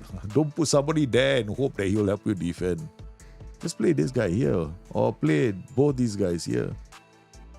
Just play a DM on support and a DLP on support. You got an inverted winger, this guy going forward. You got plenty of protection. These guys, I don't do that. I mean, I would just go advanced forward, shadow strikers. You can have these two pinging away. You got these four going forward. I wouldn't have all these players just bombing forward. There's a reason why. That is the reason why I dropped both of these guys into this hole. Because you have all these players bombing forward. Now, if you have all these players bombing forward, the widest player holds up the ball looking for inside run. Where is it coming from? Cut inside with the ball, then time also to sit narrower. Tell this guy, no, don't have the time to run wide without sit narrow as well. Then get this guy to give you the width. I mean, okay, if you play inverted winger here, then this guy's going to come in this way. Then what do you do with this role is play a wing back on attack. He gives you the width, right? So then you can play this guy as an inverted winger. He comes in this way. And I'll probably play the DM on this side. In this case, there's too much, there's a lot of creativity here. So you play a DLP on this side. There's less creativity here. So this one has got DLP on support. He can ping one. This guy's going to come in here. This guy's going to go wide. Right? So you get these runs happening. The widest player is going to hold out the ball looking for inside run. I'm not suggesting this is good. It's risky. Definitely risky. Don't play a trap. Step up more. I'll probably do it like this. Invite across is okay, but I'll leave it just play the game. No, you don't have prevent short goal quick distribution. There's nothing here. I mean, you could 1, 2, 3, 4 can. Yeah, this group can go and prevent short goal quick distribution. They play the ball into the air and land into these areas. Trap. If you do a trap, is going to be a trap inside. That's why you got two holding players here. So they are forced into this area. You win the ball back, and then you look at a counter through the middle. If you do something like that, then this guy becomes an advanced playmaker on attack or an advanced playmaker on support. Then you got all these guys running, and then you've got maybe pressing for an attack, right? So you could do something like that if you play the trap inside, right? Because then your counters are principally coming from the center. Otherwise, what I would do is advance forward, shadow striker, 2 attacking pattern, remove the trap inside, and keep it simple. This way I keep it simple. Can do the invite cross so that we tuck inside every time when we lose the ball, but then we work the ball up. Then you got DLP playing the ball. He can play to the winger on attack. But remember, this winger is going to go bombing. He's going to go bombing. Somebody's going to have to bring the ball out of defense. Yeah. So the problem is going to always be, are these players too far away? If that is the case, then you might have to think about turning either the fullbacks onto support or the wingers on support. Yeah, that's my suggestion. And it's not going to be. It will take some trial and error, but I'm sure that you can. It's a good system to play. This a system like this is extremely solid defensively. Yeah, very solid defensively. Just for also serious, what has happened, man? I see corruption everywhere. There's a chap I watch here on Twitch who reckons he's done over 40,000 hours. Huh? 40,000 hours playing Football Manager, really? Okay, let's just get a calculator out. Okay, let's just talk sensibly here. Okay, calculator. I think I have a calculator in. Okay, so let's look at game now. Okay, Let's say 40,000 hours divided by 24 equals 1,666 days.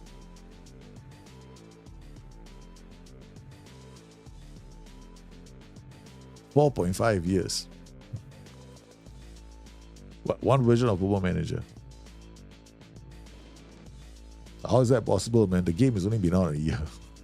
So when somebody comes up to me and tells me, all right, I played the game for 10,000 hours. Okay, divide it by 24 hours in a day, right? Divide by 365 days in a year. You've been playing the game for 24 hours a day for 1 year and 1 year plus. How's that possible? It's only possible if I want to show off, like, you know. I left the computer on, walk, hey, coffee, tea. No problem. I want to show people I play lots of hours, baby. Yeah. Or I can just run in the background, you know. Play Football Manager, download a tactic, play, run. I've got another. I could do it this way. I could run Football Manager on 2 machines. Look. Do you know the year I did 4,000 hours? I did 1 year 4,000 hours. Okay, the reason was 4,000 hours, and I'll be very honest, it was running on 3 machines. I was simulating Football Manager on 3 machines. Yeah, training. I was like for 3 months I was doing it. There's a lot of hours I put into it. Yeah, but no, man, no thanks. Yeah, it's just too many hours. It just doesn't make any sense. Yeah, it doesn't make any sense. I think their savings is that when somebody comes up to me and tells me I've done it for like 10,000, 20,000, it's like impossible. Yeah, the maximum possible playing time for Football Manager is like exactly 3,800 hours, and that's even when the bloody game is running in the background. Yeah. You can't run the game for 10,000 hours, man. That's impossible. You had the game before the game even came out, is it? Wow. I'm impressed, baby. And that means you haven't. The game has been played for more than 24 hours. The only way that is possible if it's you bought like 3 versions of Football Manager on Steam and you're running on 4 computers. Even then, there's 3 different accounts and you can't even do that. Right? So yeah, I call bull when I see it. So a lot of people like to, I played like 10,000 hours. Take a picture. Okay, all right. How the hell do you do that, man? Yeah. Because it's only how many physically hours, right? You can't lie about the total hours in a day. How do you do that? Yeah. Impossible. Yeah. My longest I think is about, I'm not trying to compare, no. We're not doing, I'm not dropping my pants to do comparisons again. This is not that kind of a competition. Yeah, but it doesn't make sense. Like, okay, let's go FM18. Oh my, 3,552 hours. Look at the number of hours I played this game for. This is crazy, This is literally every single day I was playing the game. I was playing the game literally almost every single day. And there was a lot of simulations. I remember this was the year when I was doing a lot of simulations. It was crazy. When I wasn't playing, the computer was running simulations. If I'm not playing, it's running a sim. Because I want to sim training or sim tactics, it'd be simming for like 3 or 4, non-stop. I go away for a holiday, I come back, the thing is still simming. Yeah. That was crazy hours I was putting in, 2,539. So I know what it takes to run these kind of hours. I'm not saying that, people look at it, 4,177 hours, also another massive simulation. Yeah. I don't know, How much the longest I've had? I think my highest is 4,000. I don't think I've had any. Now lowest, 21 I did 2,490. 22 is slightly more, 2,650. 23 is 1,000. FM 23. Look at that. Number is dropping. If this was an indication of the stock market, right? Bearish. These were the boom years. This is the boom year. Boom year starting right 1,601, then it starts going up. Oi, wow, there's a spike. The stock market has gone crazy. Boom, buy shares. Everyone's buying shares. Yes, boom time. Yeah, the market is doing really well. 2017, 2018, market is still doing well, man. It's 3,000 hours. Then after that, the bad years start coming. 2019, 2020, 2128, 2005. This coincides, you know what? This coincides with the birth of my son. Yeah. Because my kids were born in for Football Manager 2019 and 20 and 21. Ever since my kids were born, right, the hours have dropped. Because before that, I know you're solo, you have a lot of time in the world, right? Now I don't have. My game is always on the taskbar. Yeah, if your game is always open on the taskbar and you play if your game is always open on the taskbar, it will show it. So if you leave like this, right? Like this, right? If you leave it like this and then you go away, right? You want, I can leave it too. I can have lots of hours too, man. But I'm not out to. I don't see the. I mean, I'm an old man. I want my computer to live long nowadays. I can't afford new rigs all the time. Nobody's paying it for me, these rigs, but for me, okay, thank you very much. And I live in Asia. Asia, we have power brownouts once in a while. Lightning strike. Thing goes burst. You know when I stopped this, there was a lightning strike right near my house. And then my NAS got fried. My NAS was fried. Because the NAS was, I thought I had protected the NAS with the surge protector. So boom. And then I noticed that the switch where the lightning struck, that switch itself, it got fried. So the NAS itself got whacked, but it was thankfully only the NAS. And by then I was not really using the NAS at all. So network storage service. I used to have servers in my house. I had my own Google Cloud in my own home. Trust me. I have friends from all the world downloading movies from my Google, my own NAS. It was quite cool at that time, I had this thing about making my home into like a really cool iPads everywhere. I can watch a movie anywhere in the house, the kind of thing. That was my goal. Then I did achieve it, but apparently I was the only one enjoying it. So after a while, I was like, damn, nobody else seems to be enjoying it. So where do I stopped after a while. Couldn't be bothered. I haven't played for that much. I might leave the game running while I'm at work or sleeping.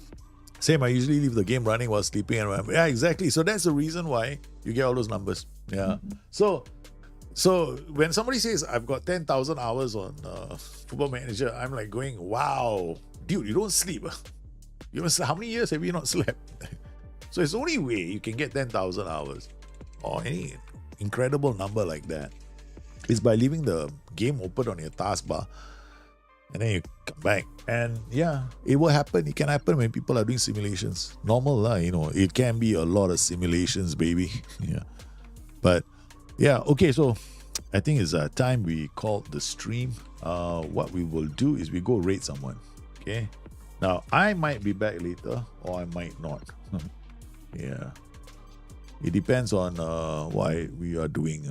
I have to go and see I got to go and look at the video and I got to continue with the eternal debate with myself on whether or not to keep it a while. I have this debate going on in my head. So maybe we'll stream and then we can talk about whether or not I should keep it at 2 hours. 1 hour is the video because the video is very long. Who have we not read it? Friday Gaming UK. How's about that, man? You fellow. Let's see. Friday. Be right back. Okay, sorry. Okay. Who is this? Kirio.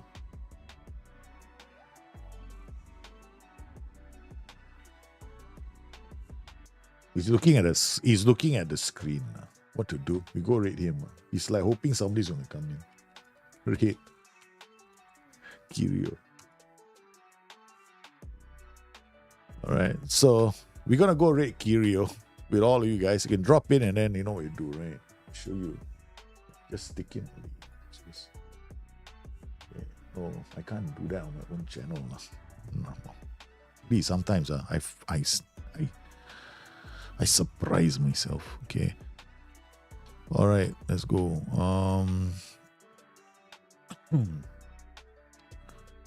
Let's go. Do nuts. bit of this. Okay. Okay.